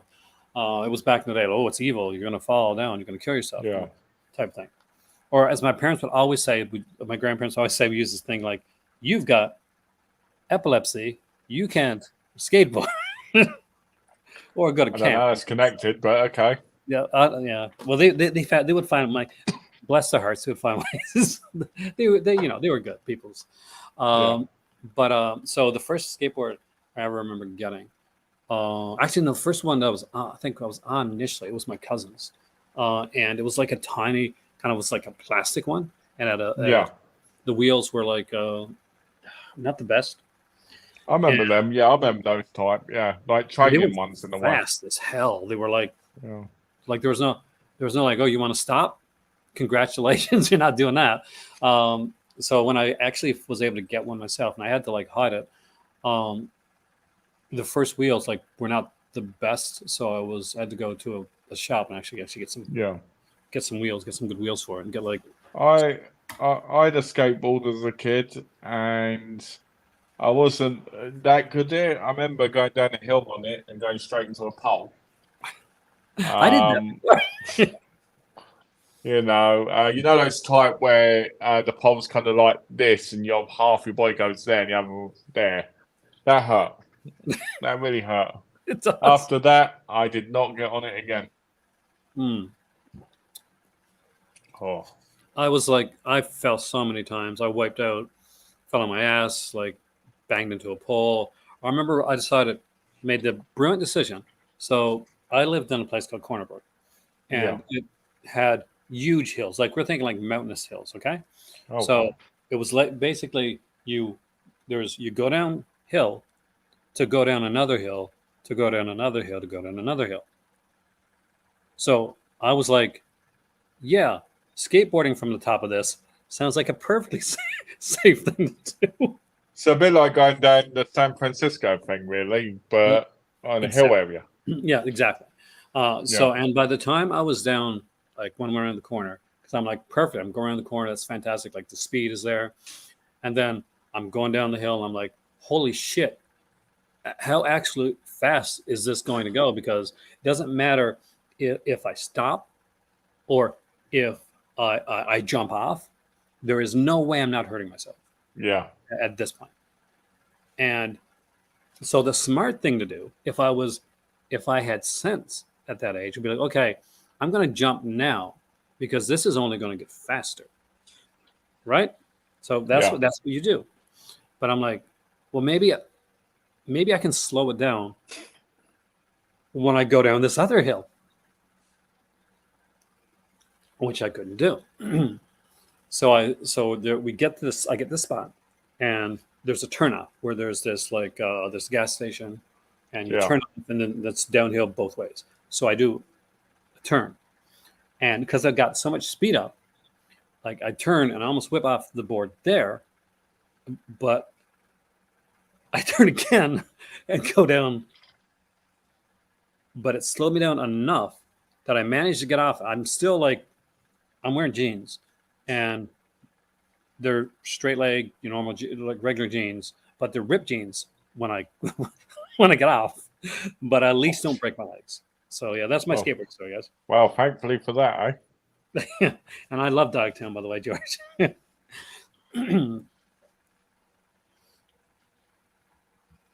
All of Films is gone. Is that what he's saying? Whoa! I hope not. Wow, I hope not. Let us bring this up. I'm not gonna lie. If there was a company that has gone out of business. I'm not completely surprised. I'm sad, but I'm not completely surprised. All the films extends our sincere gratitude to all our customers and fans over the years. We are no longer adding titles or selling any of our products. We are proud of the many films and TV shows we release covering our taste. Let's go to the website. Breaking news. Thank you, Maddie, by the way. Thanks for giving us that information. Olive Films is gone. If you want to get any Olive titles, I would say I recommend checking out your local Amazon, or if like Diabolic DVD or anybody else carries any of the Olive titles, I'll grab a couple of titles here where we're on camera to show you some of the releases, because I do have some here. I'm going to guess you've got some Olive too in your collection. I do. And there was some I wanted to still pick up, so that's a little bit. Because I think Olive were the initial company that put out Ticks, like years before it came out from and went out of print. So let me just check. I putting you on camera.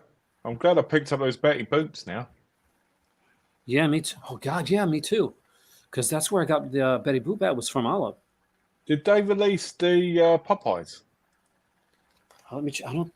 I got some. Because if they did, then I'll have to pick them up very quickly. Let me check, because they do have some early Popeye. All right.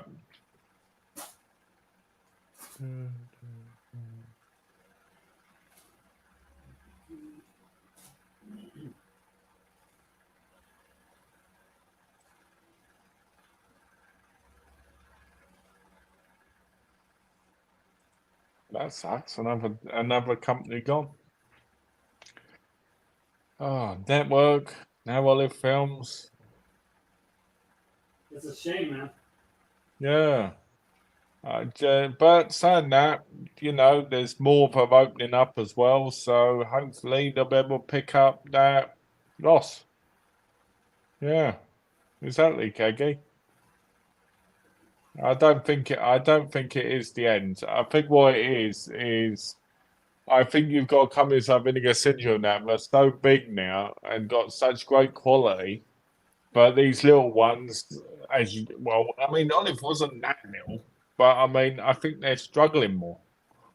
I think because they're not getting titles.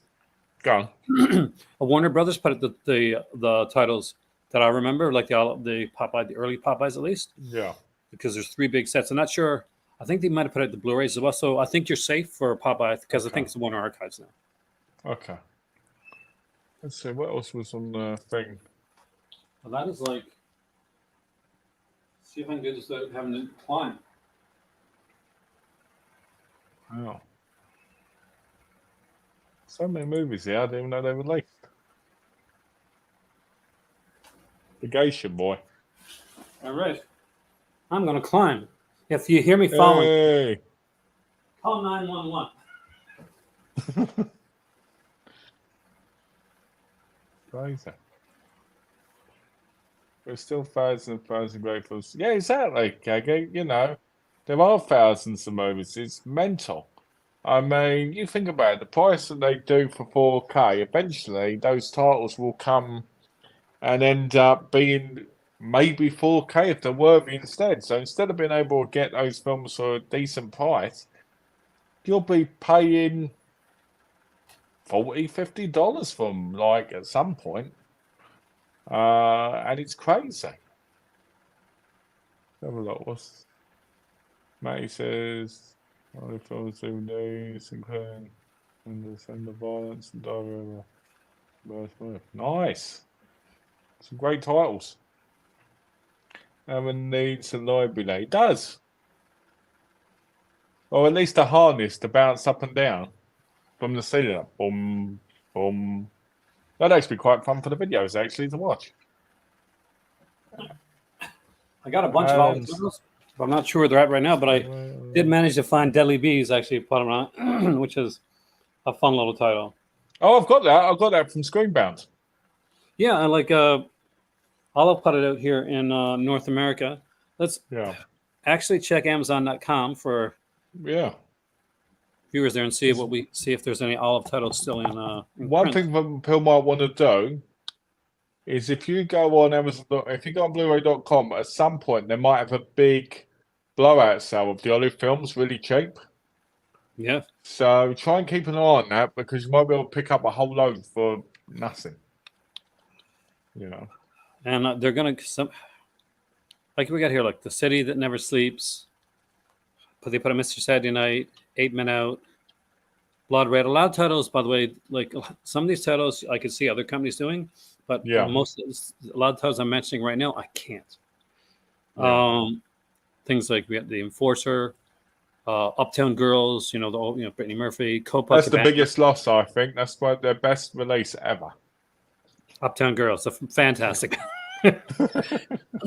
Indiscreet with like Cary Grant, McClintock. The Outsider, Cry Vengeance is here. Like, there's one that please, sir, may I have some more cinema? They did a lot of classic movies. Yeah, and even to some like Student Bodies, which I would kill to own. 88 Films put us there.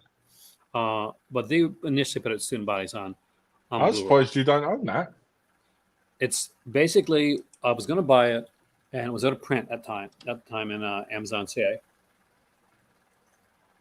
And then 88 Films did it, and it was around the time that I didn't realize that was there, and then it wasn't there, and then it came back in stock again. So if I ever get over to the UK again, I'll buy it.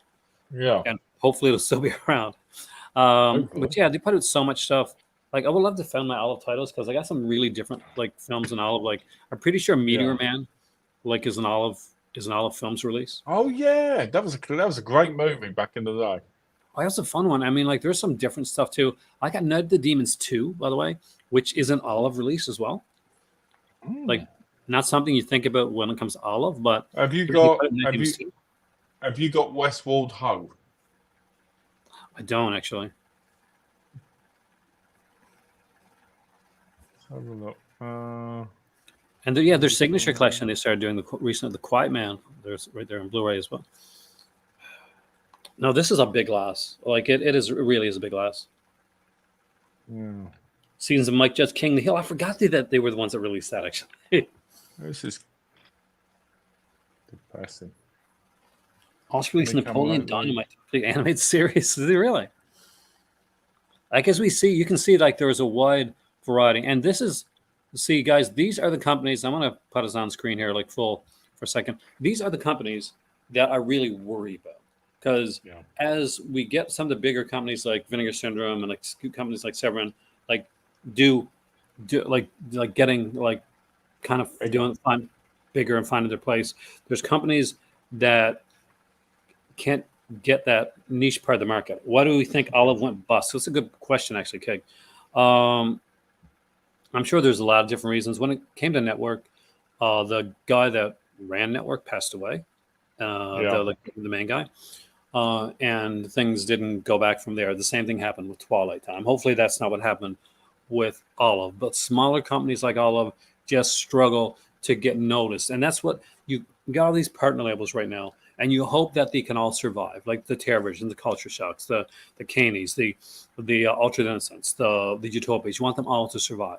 But a lot of them are doing a lot of kind of niche titles and titles that you want to see people like pick up and you want to get. But not everybody in the world is buying Deadly Bees. Not everybody, not even like titles like Meteor Man, which a few more people will know. Still, bombed at the box office, was not exactly a big film. Not a title that a lot of people are going to know. And they have like a wide variety of stuff, and much in the way Network did. Network is a company that put out a lot of different niche stuff that you wouldn't see in a Vinegar Syndrome, wouldn't see in Olive. The closest you would get to something like that is a Kino.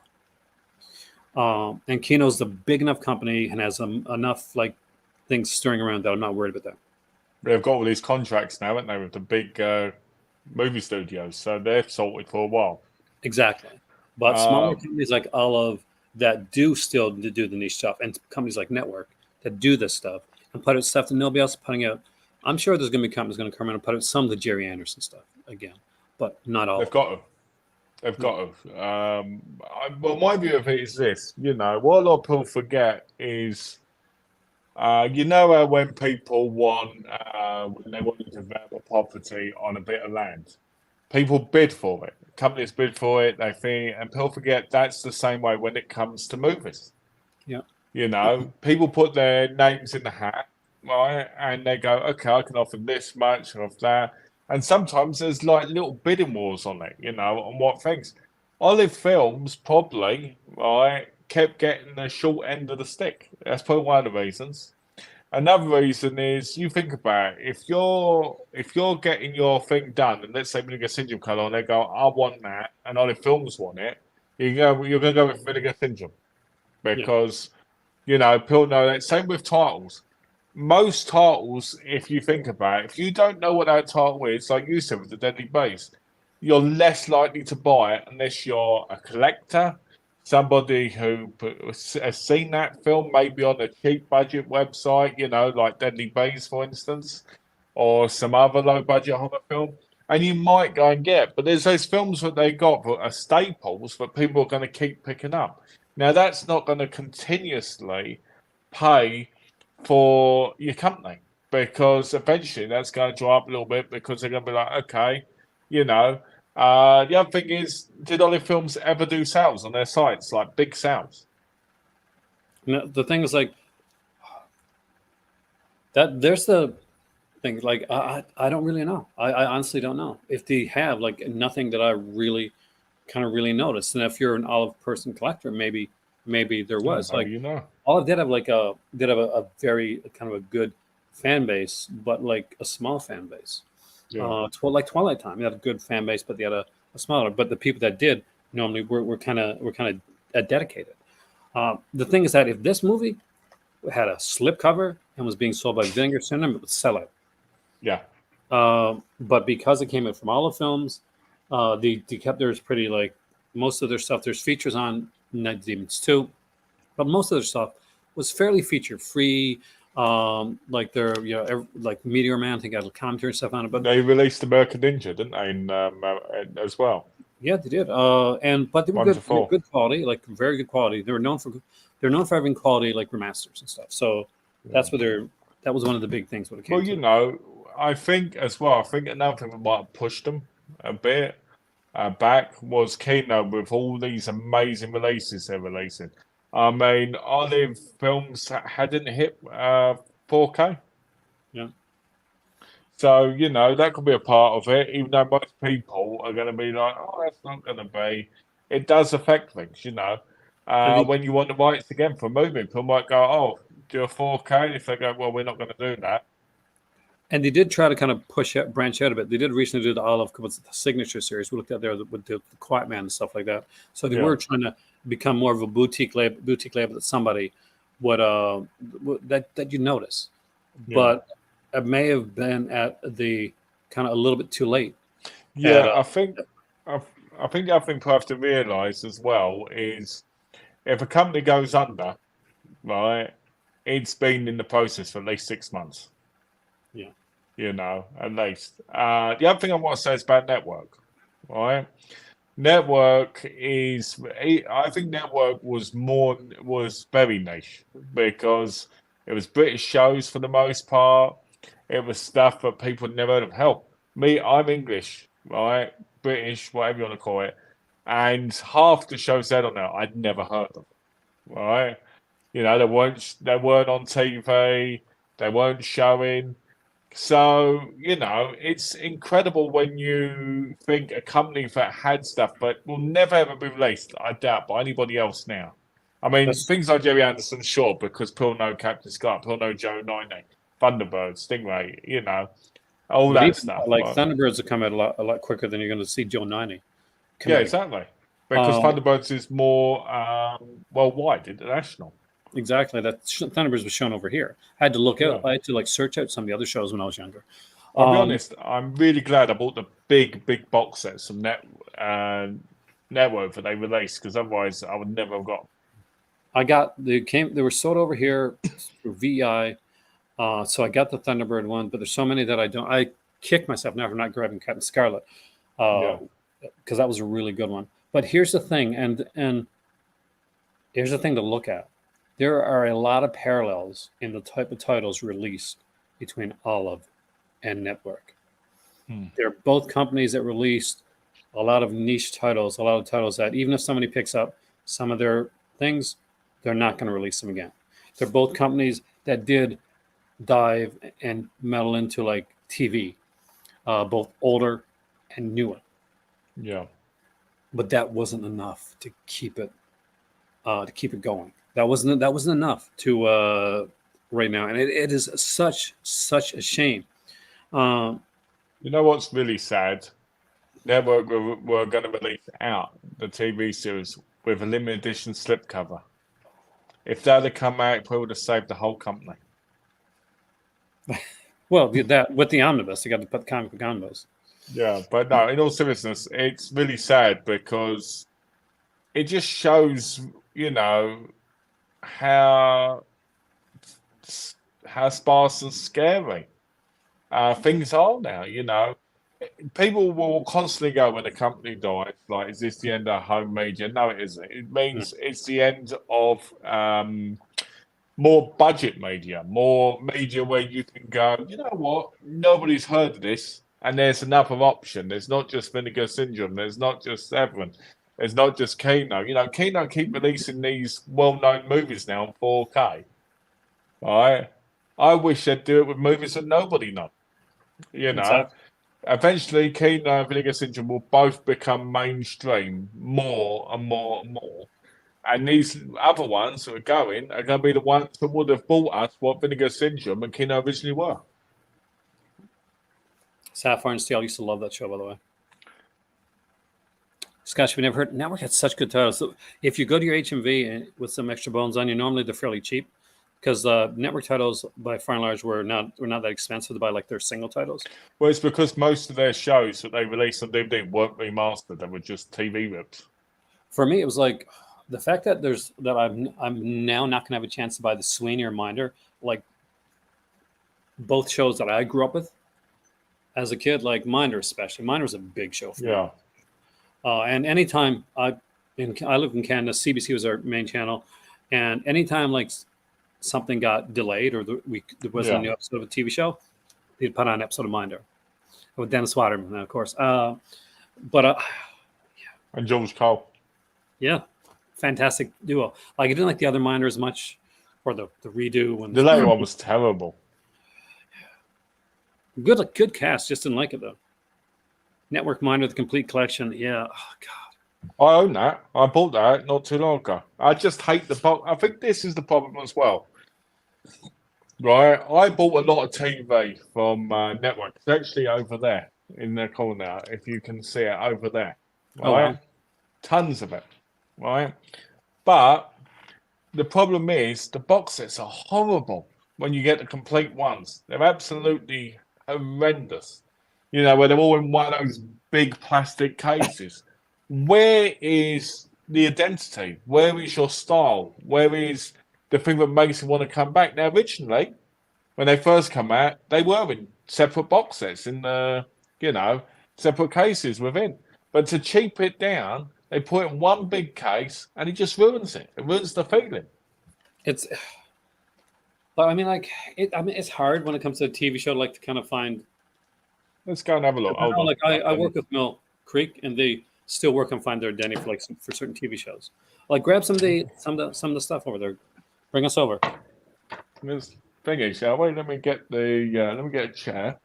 Indy, if you don't know, the Olive Films has just gone out of business. So we've lost another company today. Never seen a Betty Boop cartoon before. Oh God, you're missing out. Okay, so like for instance, I'll show you the Minder one. The Minder one is still sealed at the minute, but I mean, look how terrible that is. Right? But that's like exactly the way like Walmart does it now. Like if you go to Walmart, I mean. It ruins what makes collecting so great. Why would you buy this like this when you know that this is going to get damaged in the case because they're on top of each other? You know, and I mean, how many discs is it? It's 33 discs shoved in there. And the thing is, when originally it was in a case like this, you know, where they were like, which I love, but I do have to admit, I kind of do. I'm a sucker for some of the Minder style case for the newer stuff that came out, like that when they put out the Gunsmoke. Oh yeah, set, which I have. I'll bring that over because I think it's kind of similar. Sure.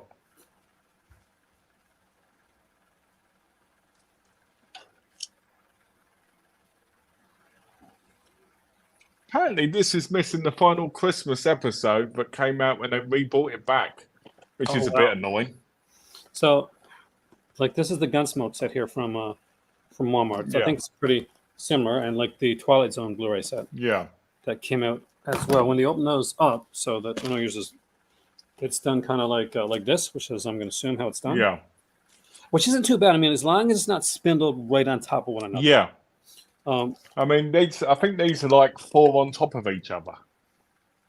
Like at the end of the day, like it makes it a bit cheaper, I guess, and you can actually, for me, what I normally do is I would go out and buy some of their I'll buy like cases and put them in. Yeah. Or when I had like one series I bought and like that came like the side was a bit crushed, so I put it in in sleeves. See, I don't mind it when they're like this, when they're like in a decent box, you know, where it's like 8 discs in a set like this. I still want them individually cased, obviously, because I want to know each series. But they're not on top of each other. They're in the flaps, you know, like flap over, flap this. And I like that. But I think it ruins it otherwise. I mean, I've got the Saint. I've got so many. I mean, George and the Dragon. Oh, nice. What's your favorite network set that you got there? My favorite network set is probably, if I'm honest, it would probably be my Tales of the Unexpected set, The Upper Hand, and probably my Saint collection. Even though I should have bought them off eBay where they're in the individual cases instead from network. Actually, because that's the version. I might have that. I'm not sure mine is network or not. Look at this. The Shout factory version was nice as well.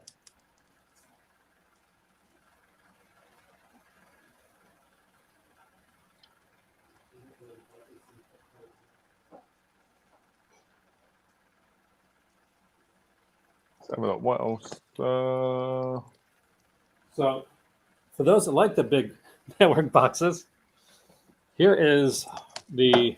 See, that's the versions I wish I had. The monochrome edition of the series. I don't have the Return of the Saint, which I do want.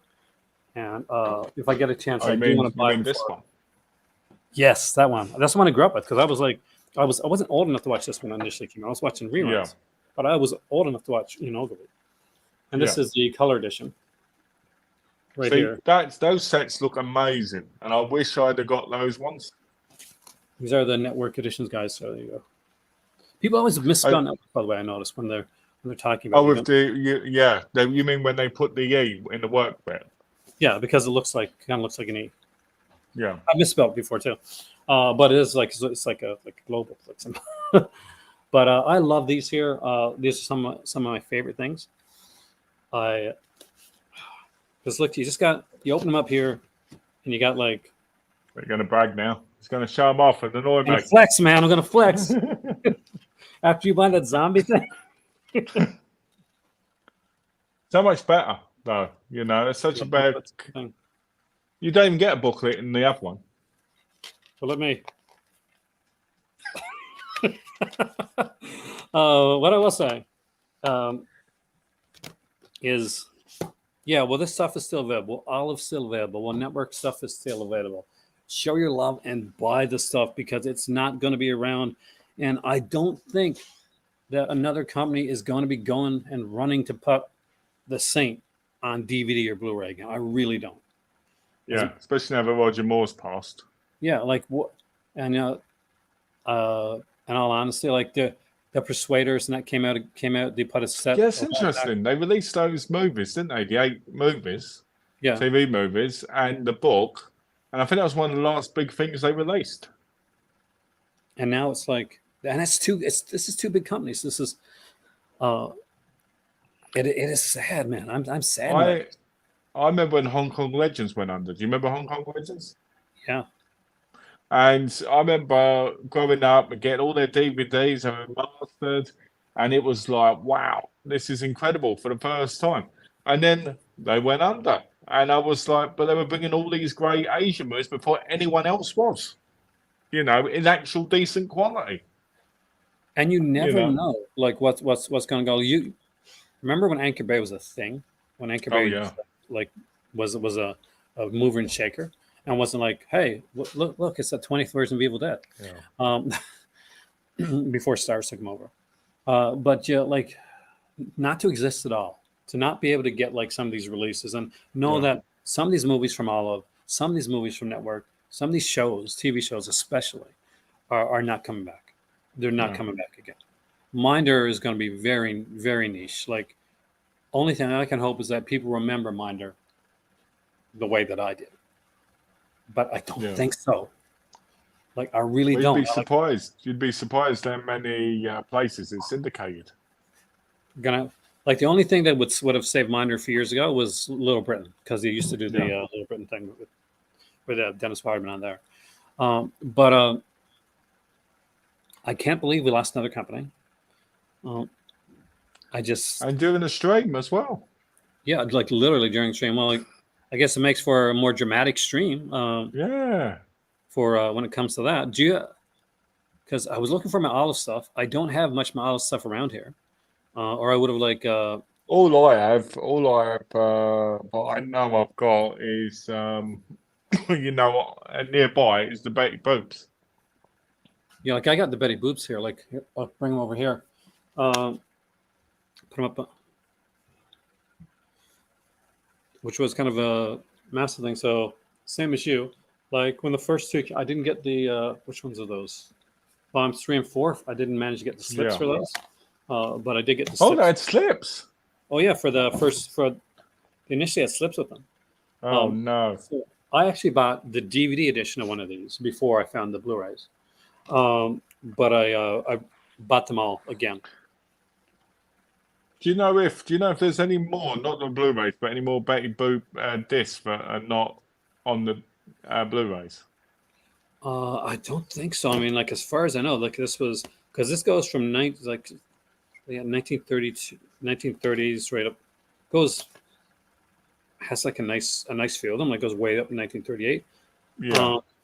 Like 12 on this one, 12 on this one, 12 on this one, and 13 on the last volume. I'm not quite sure how many there, like what's not out there, but love this stuff. My better half, like she loves animation. That's the thing she collects the most. Nice. So getting Betty Boop was her thing, and it is such beautiful animation, so well done. So it is well restored, and it looks gorgeous.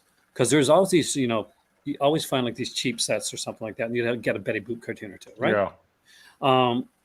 You know that 300 cartoon one from Mill Creek. Exactly, right? But which is fantastic. It's a nice mixture, but it makes you want to go out and buy the original stuff. Yeah. £35 on Amazon UK for the Saint. Which Saint? Thriller was probably not too bad. I think on the network sale, I paid 24 for mine, and I bought the other one for the coloured one for more, which was 30 odd, I believe, because I bought all three of them at the same time in their sale because they had some good sales. I gotta say, like it was him that actually said, we're not gonna miss out on the Saint. That was the show she grew up. She really wanted this, and I grew up watching this as well. But thanks to her, a lot of good movie decisions, guys, that I got in my collection right now are thanks to her. Like saying, yeah, I'll be like, should we get this? And I'll second guess myself. She never second guesses. She just does. That's nice. Not everything. Yeah, sadly no. She's got taste. Well, except for in August, we'll see what. Is she going to say? There you go. 18 discs. 18 discs. This is like there was stuff in here, like there's features and stuff. What's really neat about the Saint sets, and I'm sure you know because you watched it, is the documentaries for the Saint, like monochrome and color. Ian Ogilvy is doing the narration for them, which is great, isn't it? And apparently Roger Moore does the narration for the Return of the Saint. Yeah. Which documentary on that one? Which Which originally is was a movie called called Son of the Saint, by the way. It's called a Easter egg for people to find, isn't it? Really, and realise. Prisoner. I have The Prisoner. Definitely, that is one not to miss out on. And Secret Agent Man as well, otherwise known as Danger Man. Like, I think I have those networked. Yeah, I've got Danger Man. Callan as well. With Edward Woodward. Oh, that was a good one. It's a shame that some of them were wiped. You know, because that's a great series. It'd be nice to actually have the whole lot. Same with the Avengers, really. Yeah, and Doctor Who, man. Yeah, most famous web series of all time. It's crazy to think there's some people out there that had tape recordings of them in their, in their attics and made thousands just because they took them to the BBC. And here's the thing too, like then there's still people today that have shows, man, that have like episodes that are sitting on them just because they're not giving them without a certain amount of money. Yeah. Obscure British TV show like Sky was what made Network such a brilliant company for releasing them. Yeah, they would put out a lot of different stuff, like stuff that you wouldn't expect anybody else to put out. And at the time, like The Saint was a fairly big show. It was a big deal to put it so like The Saint. It was a big deal. Like people don't realize when Jerry Anderson stuff, they're the ones that like brought that back to prominence. They're the ones that put out like those shows. Yeah. Remember the show? Barely, but yes. Else Fire and Wood. This show tormented me as a kid. That's all I'm going to say. It made me cry whenever it came on because of something that happened in it. There's that show about the gnome. Do you remember this? And the sad, like it's kind of sad. Basically, they kind of die at the. It's a series, a cartoon series. So animation. Yeah, they die at the end, sort of. Green Forest or something. Yeah, they turn to trees. Yeah, I watched it in French and Arabic. Yeah, it was so freaking like these cute gnome characters and their adventures. The bad guys are actually like made of stone, like they turn to stone. Yeah, like the bad guys all turn to stone. Like you find out that actually they were gnomes before. And at the end of it, they become like Dave the Gnome. Is that? Yeah, I think it was Dave the Gnome. Thank you. But it was traumatic. Yeah. Depressing ending is right, goblins. Like, hey, look, it's them. But they'll be together forever as inanimate objects. So you're like, son of a. I'm glad you went over to your network thing. So I know another place that when I'm casing your house and I'm breaking in, another area that I got to go to. Well, they released The Upper Hand, and that was one of my favorite shows as a kid. Were they the ones that released? Oh, God, remember that crime show? Where basically they did like a Canadian version of it too. I think it's called Whodunit. Where basically they'd have like John Pertwee was one of the hosts, and it was like yes. You know what I'm talking about? They released it. They released a big box set of it. I love to have that. That's amazing. I don't know if it was the whole lot or not, but I know it was on their website before they closed. Because we had like one here in Canada, and Paul Soule was the main guy. So Paul Soule, for those that don't know, if you ever watched the 1966, 1967 like Amazing Spider-Man cartoon, he was the voice of Spider-Man back then. He was a famous Canadian character actor. So they did this show, and basically you would watch him do this stuff, and at the end of the skit, it'd be silent. You'd get arrested, and then the people would have to guess what his crime was. So you weren't sure like what he did, and it creates a random thing, like you're not allowed to milk cows in such and such a place type thing. It was really, really good. Fun, a lot of those shows were fun. I think, because you remember the last thing they released big, which was the Crossroads set. Yeah, and I would love that. Crossroads has one of the most insane endings for a show. That was a Netflix only buy for a while. So that means people who got that, there might be only a few people that have it. So that's going to be on eBay for thousands. I would have loved that. Crossroads. Did you watch Crossroads? I did many years ago, but it's one of those things where you want to watch it, again, to kind of revamp yourself. Did you see the ending? Yeah. Yeah, for those that don't know, Crossroads was like the soap opera type show. and it ends literally with the whole show is like just like a fantasy in this girl's mind, and she's actually working at a supermarket.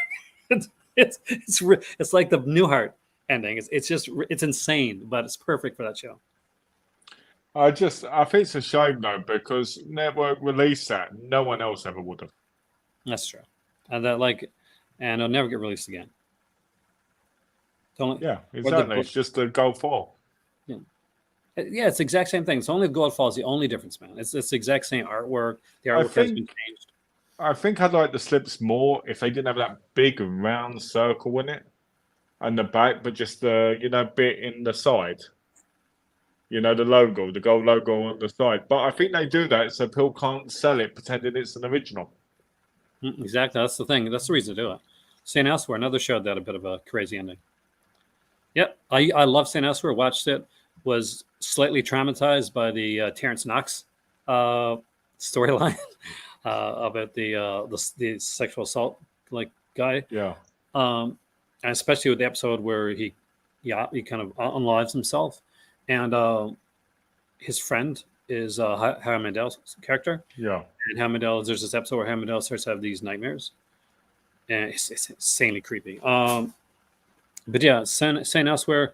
Here's a spoiler alert for a show that ended so many years ago. The entire series is literally just in the imagination of this kid who's looking into a globe that has a little house St. Elsewhere in it. Very cool, I'm guessing you never saw St. Elsewhere. But yeah, it was. What about Prisoner Cell Block H? How did that one end? Because I don't remember the ending. I don't remember how it ended, but I remember it. I remember the show itself, but I never saw the ending. I think I just saw the. They did. I think. Holy crap! They didn't. They didn't. Not what I know of.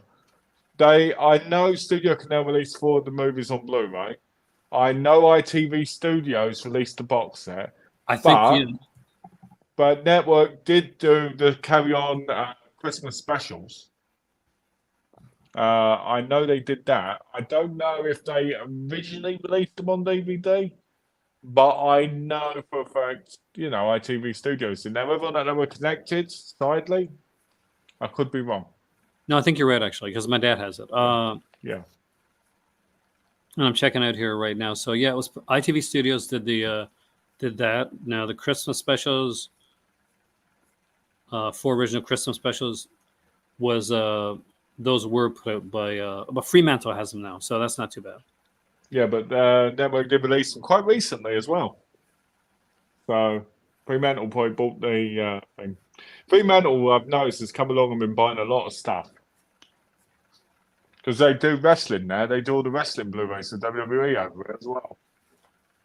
I'm surprised WWE stopped doing so many wrestling DVDs here, and it stopped doing Blu-rays altogether. I mean over here, you only get the Blu-rays for the special ones. Royal Rumble, SummerSlam, Survivor Series.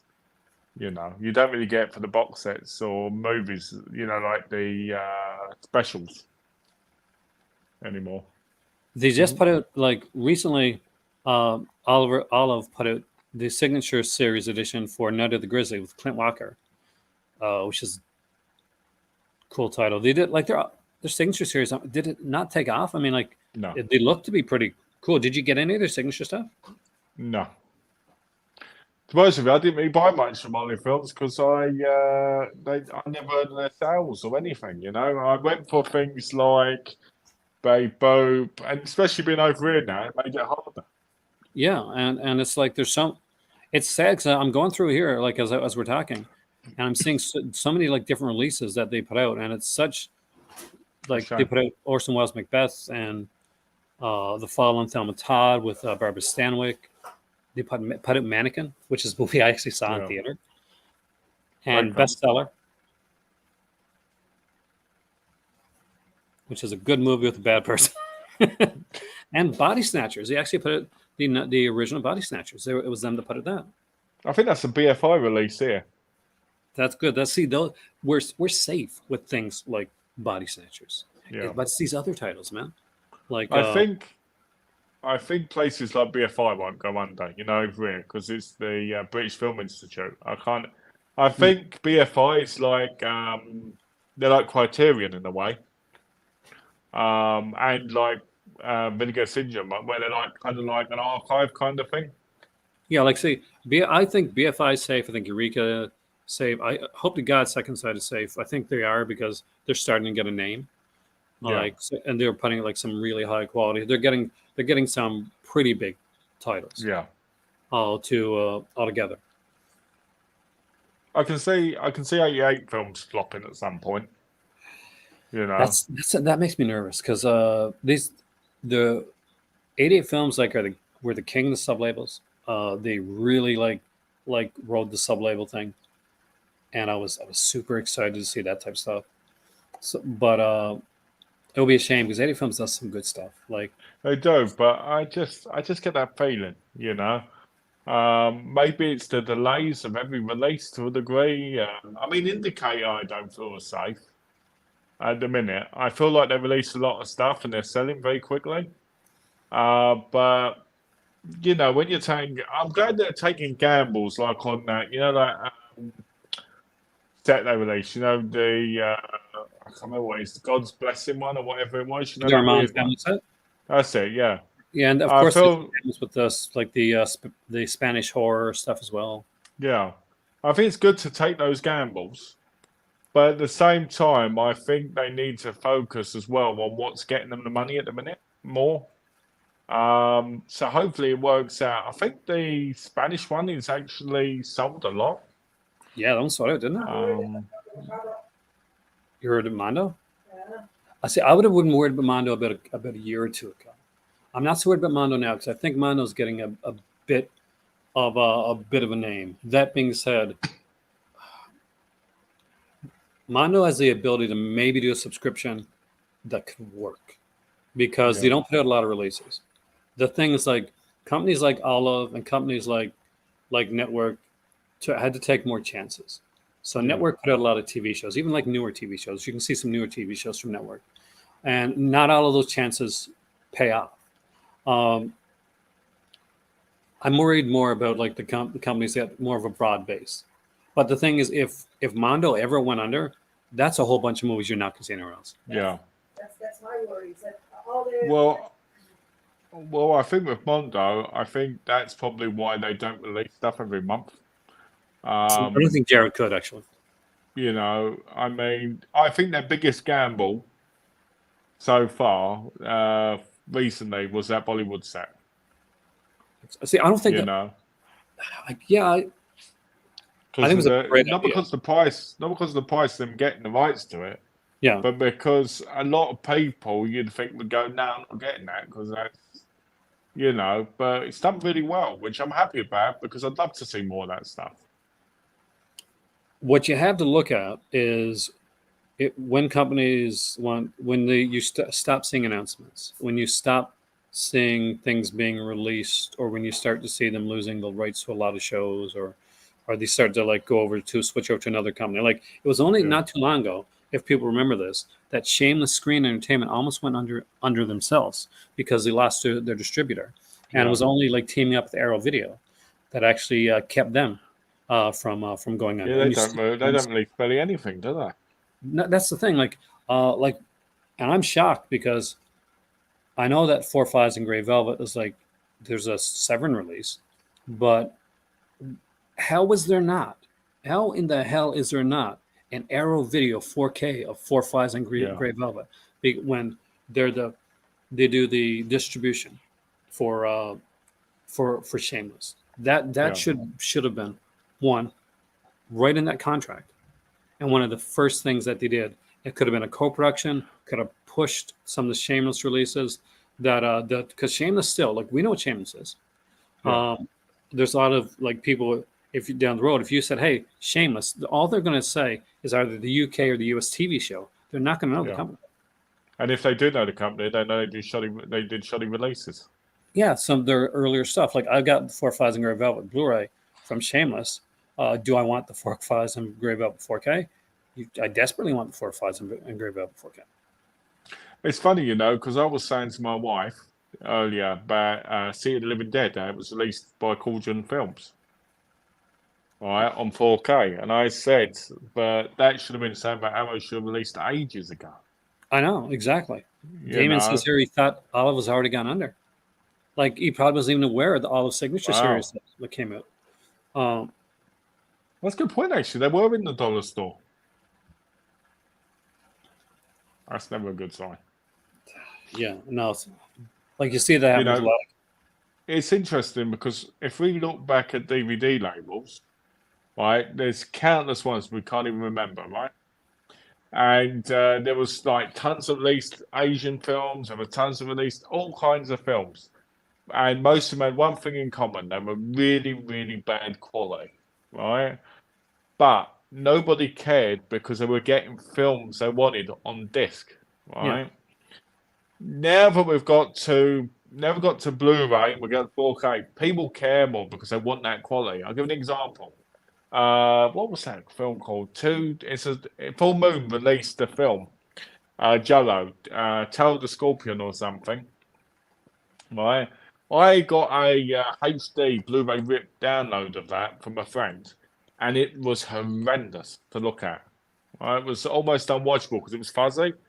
Right, and you sit there and you go to yourself, the quality of this is almost unwatchable.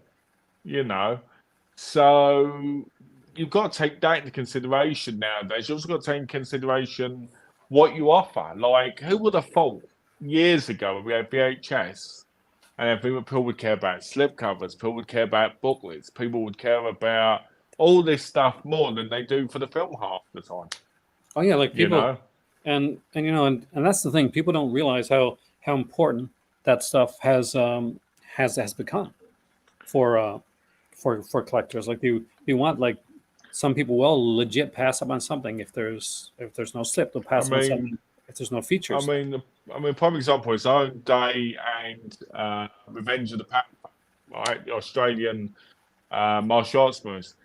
If Umbrella released that again, right, with a slipcover and extras, I'll be buying that day one. Why? Because I love that film, those two films. The first one's better, but I love them. And I want the slipcover that's going to show off both of the films.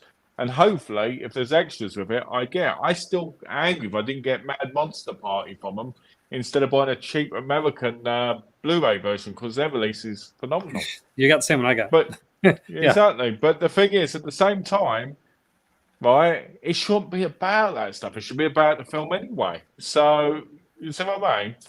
Unless it's your favourite. Yeah, like there's the sexy edition of Showgirls that came out recently from on 4K. I have, and I still think it's a neat flip, well, for what it is. If you're, so Umbrella does something called these you won't see on the In the Realm of Senses is in that collection. Yep. Actually, I think I got that one. So this has the documentary. It's a double pack, I believe. Realm of Senses is a double pack with another movie. Let me see. Let me check. So keep talking. Let me do. Sex and Zen. Sex and Zen's in that. I think I got more. Hold on. Oh. So yeah, I think it's interesting with all these things, guys. But things are so crazy, And the other thing as well is what we've forgotten to mention is it's the economy, it's the inflation of everything as well. That's obviously killing these labels. Paper costs more. Plastic costs more. If I hire you to do some, let's say, commentaries for me, right? That's costing more because time is more important because we've all got to get more money for paying bills, paying this, paying the guy cut down the tree, then the person who basically made the tree into paper, and then the paper guy sent the paper to me, to then going to the printers to get the printers done, and it all goes through a chain. And there was a time when that was almost price, there was barely any price on it. Now, you figure, it's ridiculous. Why do you think Treasured Films or Film Treasures, who did The Last Hunter, right, and then did Stand Still Helper, changed it from a hard box to a slipcase? The reason for that is cost too much, for them to make.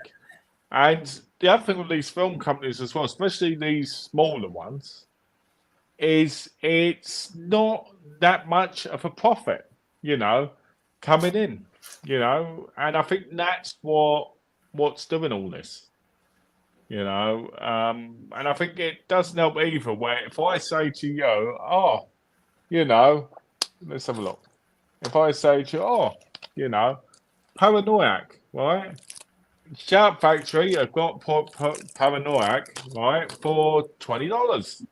Right? I don't know if they do or not, but let's say they do. I think it's in their collection. Right? But this one is $8, and you can get this off of Amazon in the US, right? And is it region free? It says Universal on the back, but who knows, right? Because it's not an official Universal release. Right, you're gonna maybe get this version, unless the extras are better. And the answer to that is probably not. But at the end of the day, that's $12 cheaper. You could pick up another movie. The average buyer will do that. They want to get multiple movies instead of just one. There we go. Number 2. I'd be very careful with this one. Okay, it's not showing. That's good. What's Texans End? I love that movie. Do you know, I had the trilogy box set of that. And number 3 is in the realm of the senses, Empire of Passion. I've never seen the bottom one, but the top one's a masterpiece. Both by the same director. So yeah, I did find my olive releases. I got a handful. So Hey. I'll show you guys what I do have. Nice one. And so some of these you're never going to see, I don't think, anywhere else. So this is New York with Henry Morgan, which is a fun little one. Rudy Valley's in this too. Good release. I got Irreconcilable Differences, the movie I saw in theater when I was a kid. Yep. Is that the guy who played Bad Ronald? No, that's Ryan O'Neal. Oh. Danny Kaye on the double. I'm a huge Danny Kaye fan. The infamous, I guess famous, Night of the Demons, directed by Brian Trenchard Smith, actually has a commentary. EA Films released that over here. That is it's a cool title. Shanks, which would be surprised to be released, but it's a decent one. It's a William Castle film, actually. Yeah. And that's Marceau, and he was a famous mime. Meteor Man, which Classic. again, this movie. Breeders, this one too, and Summer and Smoke, Tennessee Williams. Is that all your collection, or is that just one you can just find? No. That's like aside from what, and I showed one before. That's that's what I'm saying. I did not have a lot of olive releases. Like a lot of people, Olive was one of those companies that because I will right on this. There's features on this release right here. Yeah. There's a commentary on this release right here. And there are no features on any other release. The features were that they were remastered and well done.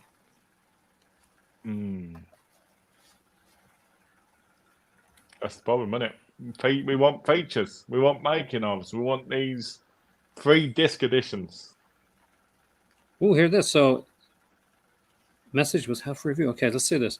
So, Indicator never wanted to get into Euro cult. Once Columbia was absorbed by Sony, they had to pivot and put out Gene Roland 4Ks. I don't think it's crap. I like Gene Roland 4Ks. Some have left, and podcasts are a brewing. Ooh. I would like to put that with allegedly, because because I don't get in trouble. So allegedly, that's where. So that could explain some of the switches in some of the Indicator titles from Hammer to Ormond. And if it does go down goes down the road, then there you go. There's your documentary from Hammer to Ormond. Very 20 years time. Well, I know you guys probably knew it over there, but when they announced the Michael J. Murphy set, I was like, what the hell is that? I had no idea. Like, I'll be honest. Like, I know a lot of crappy movies. I've watched things for crying out loud. That is pain. It's pain to watch. Now maybe Michael J. Murphy's fantastic, but Is he fantastic, by the way? He's not. Okay. Because I looked at the set and I'm like, it was the first time I looked at an indicator set and I'm like, I would want this, but really cheap. Yeah. Like I get their mind because there's a whole like aspect to like just insanity behind that. Yeah. They did like exploitation to doing like SS Purple, which it is crazy stuff. Employees have left. Wow. So there we go. We still have the putt. The 4K. I haven't seen the 4K releases of those. Do you have them? I've got two of them. But I've yet to watch them yet. It'll be interesting to see. I might watch one tonight. So I'm actually very curious. Tomorrow. So if that's like if all that's true, man, then that makes me know I'm a huge indicator fan. Yeah, can tell from looking from behind you. Yeah. I buy a lot of the sets. My good friend George, who's on here, has bought me like sets from indicator, like the Columbia Noir sets I got because the indicator. That's nothing. Indicators, when you see them on the shelf, they stick out. They do. Like look at that. That's a and you go in somebody's house, you see the indicator. Oh yeah, okay, I know I know some of the stuff you like. I get a feeling of you. Get a sense of what you like. As much as I love these olive titles, there is really no flair to it. Not so much that, almost like there's no identity, like you were mentioning. There's no identity to them. Like there's the olive logo right there, but I got to look really close. Yeah. So, and most of the time you see another company's logo just near it. So like Powerman or what do you call it,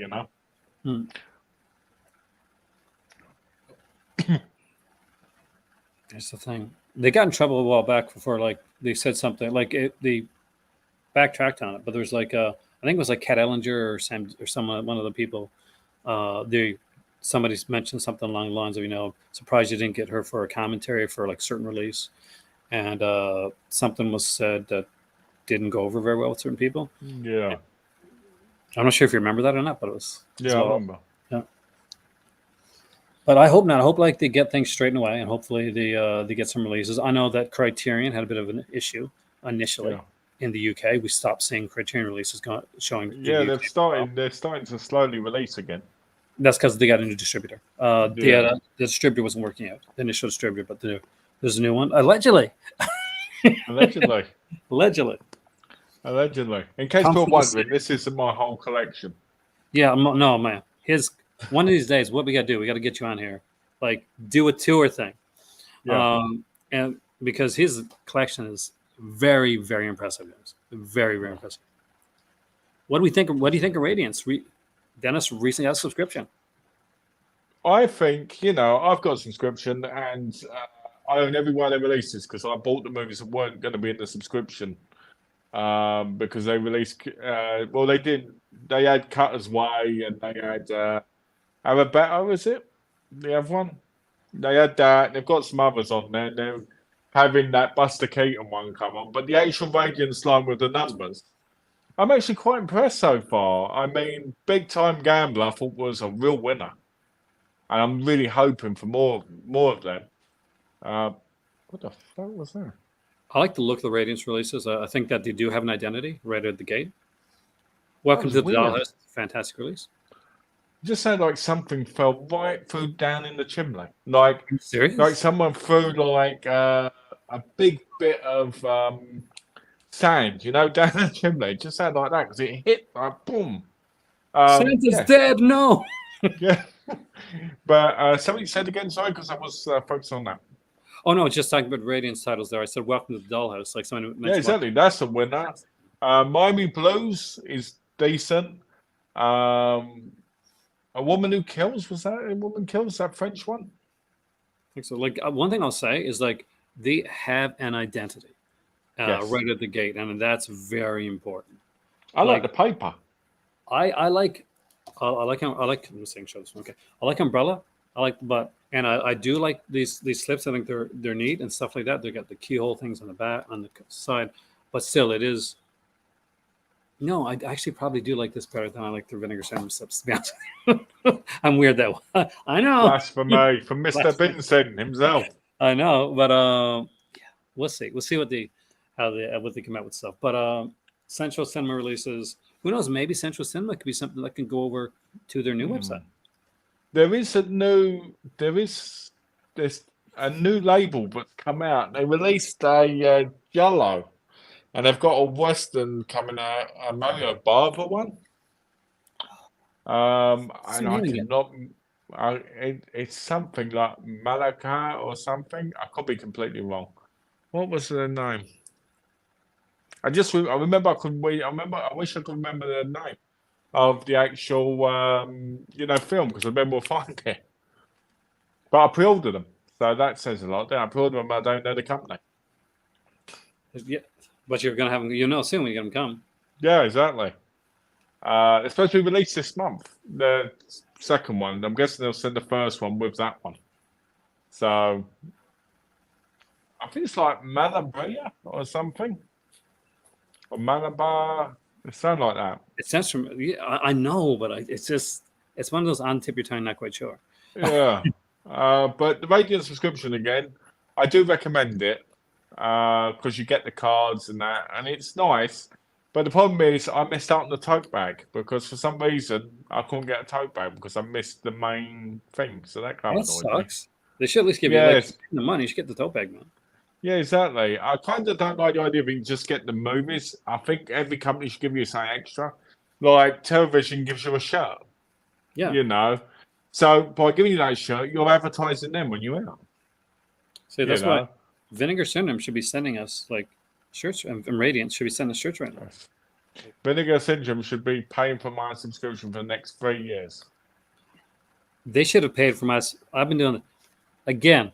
For those that don't, that are unaware, for those that are newer to my channel, that's me 6 years ago. I don't think that is you. I think that's somebody you copied and put over a video of yourself, like a doppelganger. It just happens to look a lot like me. Yep, there you go. That's it. The original. What is on the TV behind you? Let's check there. Let me see what's on TV behind me. More than likely, it's a Vinegar. That's when the Vinegar Syndrome, their initial thing where they would before they put the new stopgap there. You can see Jack Frost, like from the movie Jack Frost, and they had like a message on the screen basically saying that there'd be a sale coming up. Oh, okay. Here's the thing. That year, I had 2 screens open up. Handle remember this. And because I left, there we go. Because I had like one screen, had 2 screens open up. They put up their titles, and I saw them. Oh. So, and I was still fairly new, but I'm like, I go to him. I'm like, I know their titles. And I said, I can't do it. I said, it'd be a horrible thing to do. I said, I would get a lot of views, but I can't do it. So at the end of the day, I just shut my mouth. But I knew like it was around a few days before the titles that were coming up for that sale. But I couldn't do it. Like that's why I don't understand when people like leak like titles early. I just can't do that. Yeah. It takes away the excitement of waiting for that moment to tick. Yeah. And I don't want to take that, I take that away from somebody like to get a few views or to get a few clicks or likes or something like that. Why do that? I know there's people that do that. So you're against all of this then? Maybe. Don't internet say it, but yeah, I've had some issues, and I'm not gonna lie. I'm glad, man. Yeah. I started off, like I said before, it's my WTF year was Vinegar Syndrome. My first Vinegar Syndrome video was over 9 years ago. So my channel grew with the company. I can officially say I bought more media because of you from being in these streams the last few days. Yeah. There you go. Arrow won't win for you unless they start putting in a box set with I'm Adam from Whisper to Scream, Scarecrow, and Vanish from Mars. You Leviathan or Crawl Spaceman. Well, that's a pretty lofty goal there, EH, but I understand. I would love to see a box of that. But I do love Arrow. I think Arrow's a fantastic company. Talk about announcements. Vegas doing their announcements tomorrow. Yeah. Television did one today. So we'll be able to talk about, hopefully, their announcements. Yeah, hopefully. They normally do it around 3 o'clock, I think. So we'll start around, maybe we'll start a bit early, start around the announcements. Sure, we can do that. If you're not busy. That way we can do the announcements, the guys, because tomorrow is a limited edition day again. So hopefully we get some great titles. Hopefully the Birds too. Birds, yeah, that one's actually. And the Lamb, because I need those too. I would be very, very surprised not to see that go on sale. Because, like, it's a fun one, I think it's a fun title. Two, I'll never say it's a great movie. It's not, but it's a fun movie. And it seems like exactly from what they're putting on sale, seems exactly like what they got on sale. Yeah. So yeah, television had announcements there as well, but I don't know what it was. I think it was the Nay Quigley movie, because they announced the tape as well, I believe. Let's check. What's that Regal slasher one? Oh, slasher class. I mean the slasher label. Literally slasher films. There's like that did like the Satan's Blade and stuff like that. Yeah. Well, I haven't heard from them in a while. Yeah, are they still around? Is slasher films still around? Like they did like Satan's Blade and they did like because Sever released Satan's Blade, didn't they? Yeah. No, Sever, not Arrow put it in the. Yeah, Arrow, yeah. Here we go. So TerraVision, here it is, guys. Looks like we got Chopping Mall, the enamel pin for that. Chopping Mall? The VHS of Linnea Quigley's Horror Workout. Oh, that's what I announced. Okay.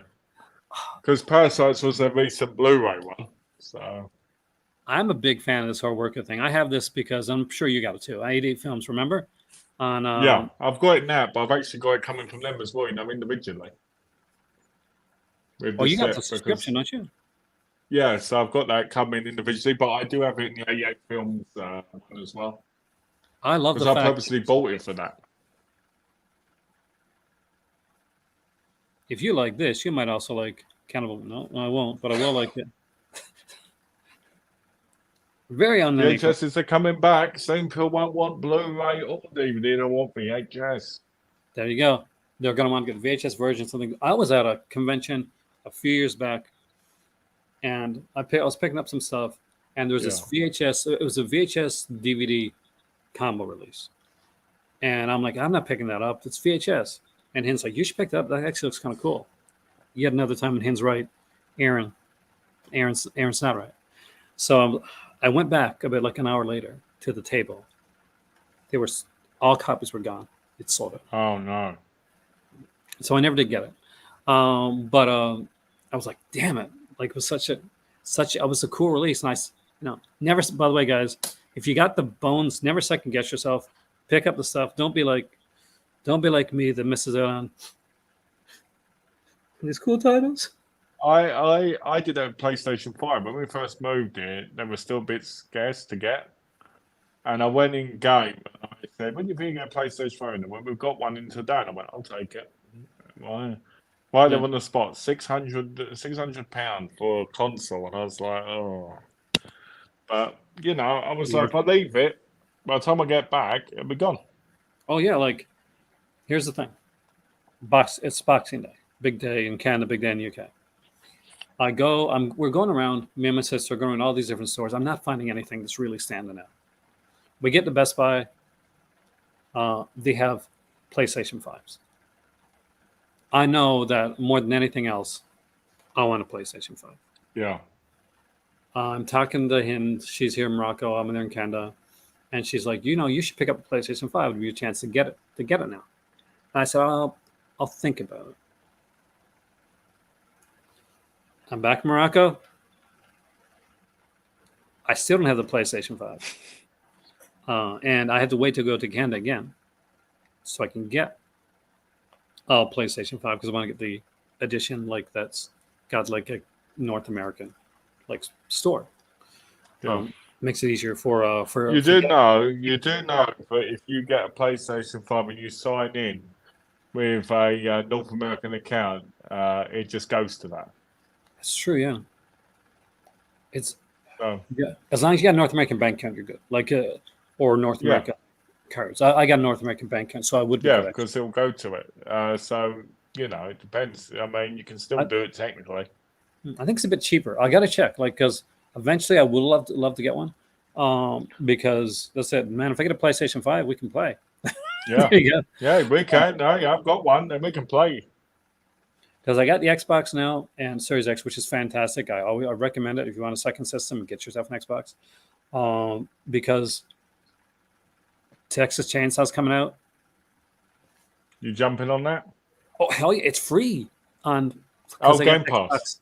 Game Pass, like it's free. And I'm Well, like, technically it's not free, is it? Because it's Game Pass. You have to pay for that. It's kind of free.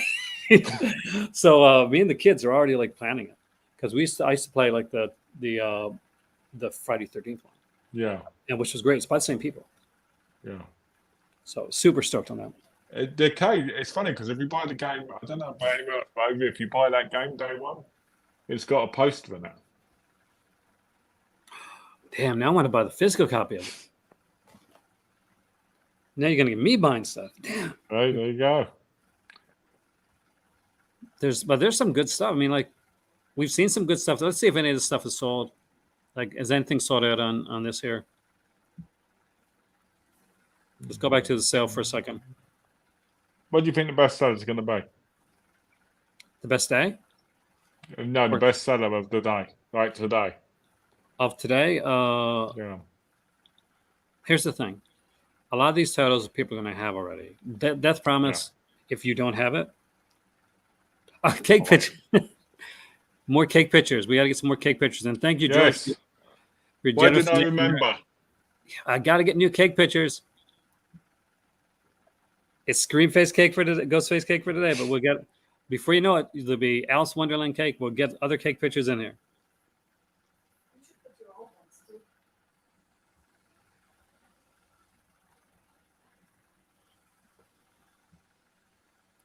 Probably the TCM game I found when playing. What, you've played it? Yeah, because I had like a. The beta. Yeah. A lot of people love playing the Survivors. But and it is fun to play as well. Even when you play, like, ever play Dead by Daylight? Yeah, I played it with a friend quite a lot actually. It's a really fun game. But like those you do play, you're playing the Survivor most of the time. And because I hate playing the Killer, like I much prefer. It's so stiff. Yeah, like because it's just you, right? But there's like this kind of this team, this co-op thing. I think like it's always going to be that way. But the possibility that they could have Keg down the road for something with Texas Chainsaw Massacre, specifically Texas Chainsaw Massacre, if they go in this direction, and I think this will be a neat way to do this, is Texas. Whereas in Friday the 13th, it is Jason, right? Yeah. In Texas Chainsaw Massacre, it's the family, isn't it? Family. So the ability, and I think this is what they should do. And there's a new member. Have a second. I would suggest either the Hitchhiker or Chop Top, put them in there too, and I'd be able to have like 2 against 4 type thing. I think that'd make it a lot more fun. Biggest title sales for today is a hard one. As for like the Vinegar Syndrome title sales, which I am going to probably say Death Promise. Yeah, that's probably a good one. But I'm going to pick Alien from LA because I think that's the newest one, isn't it, out of the lot? Well, Surf 2 and Alien from LA came in at the same time. So because I remember because I was subscribed at the time. But Surf 2 might actually be a bigger seller. I say Surf. Okay, I'm going to take it back. I'm going to put Surf 2. Thank you, Matt, for coming in, man. Thank you so much. For as the other stuff, if you haven't got it, I'm going to say I would love to say Shiva Baby because I think that's what deserves to be the biggest seller, and I think the fact that bodies exists will make it sell more because they're going to look at the cover and they're going to see her, and she was like, even people that did not like Bodies, and I got some friends that like just hated the ending of the film, which I kind of understand. But she was liked. She was like the character. She was a fan favorite. Her and Lee Pace were the best parts of the film. Cool. And so, like, where did you meet him at? Like, I met him 2 weeks ago. I don't need to know his last name yet. So, but I think Shiva Baby, maybe Commando Ninja, just because of the cover. I do like the slip-on Commando Ninja. That's one of the reasons I jumped on it at the time. I think Shiva Baby is probably the best film on here. Okay. Like, as far as it goes, as far as all the films that are on here, Yeah. like, I like if I was going with the best Vinegar Syndrome release, I'd either go with like Death Promise, maybe Severed Arm as decent releases. Okay. I like Alien Not from the LA. Cellar. Again, now Cellar's good. It's a fun title. It's Kevin Tenney. So if you like Kevin Tenney, you're definitely gonna want to have that. I don't have it yet. That's the only reason I can't like really talk on it. Okay. And it's been years since I've seen it. I love the actors: Patrick Kilpatrick, Chris Miller, Don Collier. 100%. Like I would grab that. But I'd say if you're grabbing anything from this sale right now, and you don't have like if Shiva Baby and Smile aren't in your collection, they should be. Yeah. If you're grabbing a Vinegar Syndrome title right now, then yeah, I never even really looked at the Cellar, but yes, the Cellar. If you like the horror stuff, then yeah, you're gonna want the Cellar. If you want to get like the fun, cheesy, actiony stuff, kind of the over the top, well, there's Death Promise. Like overall, it's a decent sale today. Yeah, definitely more titles than they had before. Yeah, I mean, 8 titles for a box set sale was wrong. Yeah, was objectively wrong. They had more that they could put in there. I'm hoping they don't chintz us on the 4K titles. That's my only nervous right now. I'm hoping I'm just saying they put both the scanner cops in it. That'd be amazing. They should like in the same way Amityville and Angel should have 100% been today, because no excuse. They've sold enough copies. They've sold every box set. They sold single releases. Yeah, no excuse not to put that out. And I eventually expect them to do like maybe a different type or retro case for Amityville and a retro case for Angel. That'd be good, wouldn't it? Yeah, I think it's a given to do them, because not as many people were picking up Vinegar Syndrome titles when Angel and Amityville came out. That's the thing.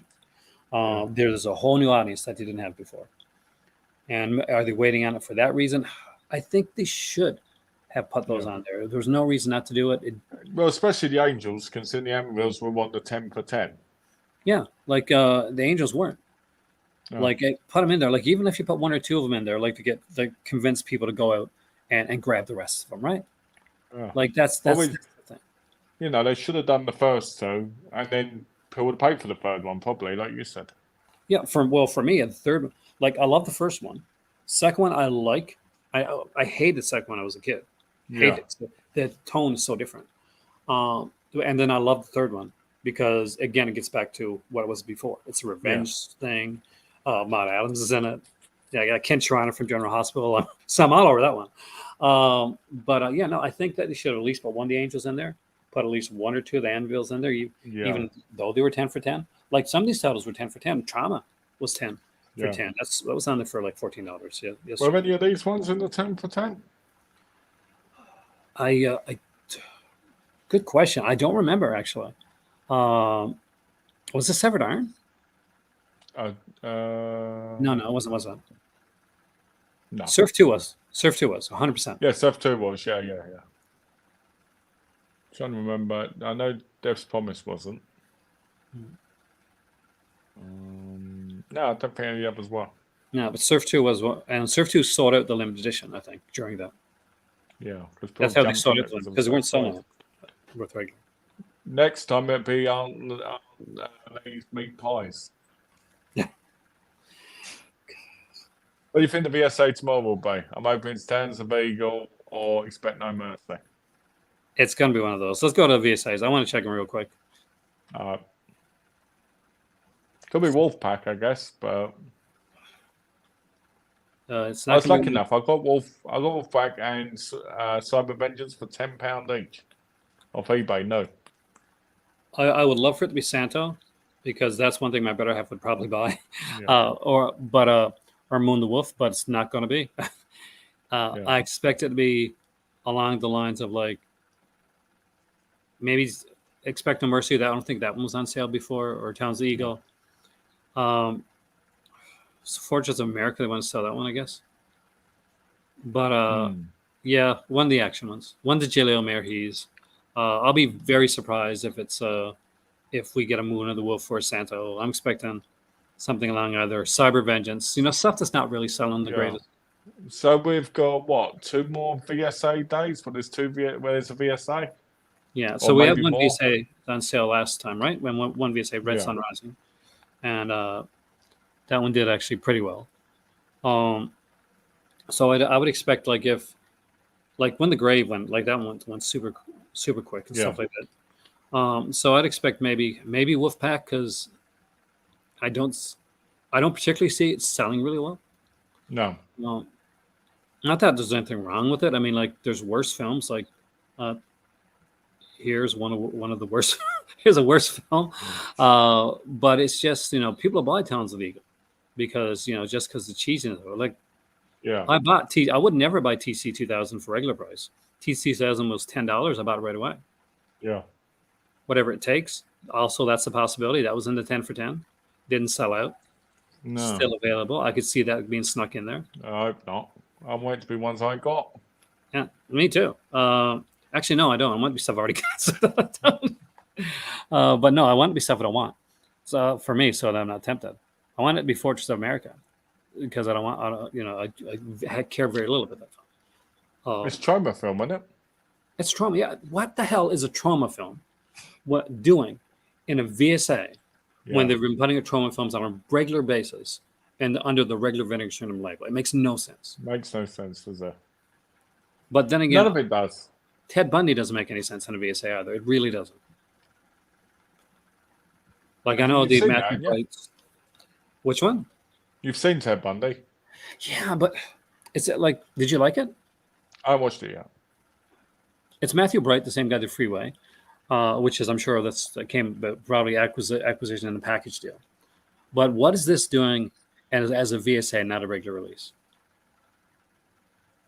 Like I thought I knew what VSAs were, and what the whole concept behind them are. I don't.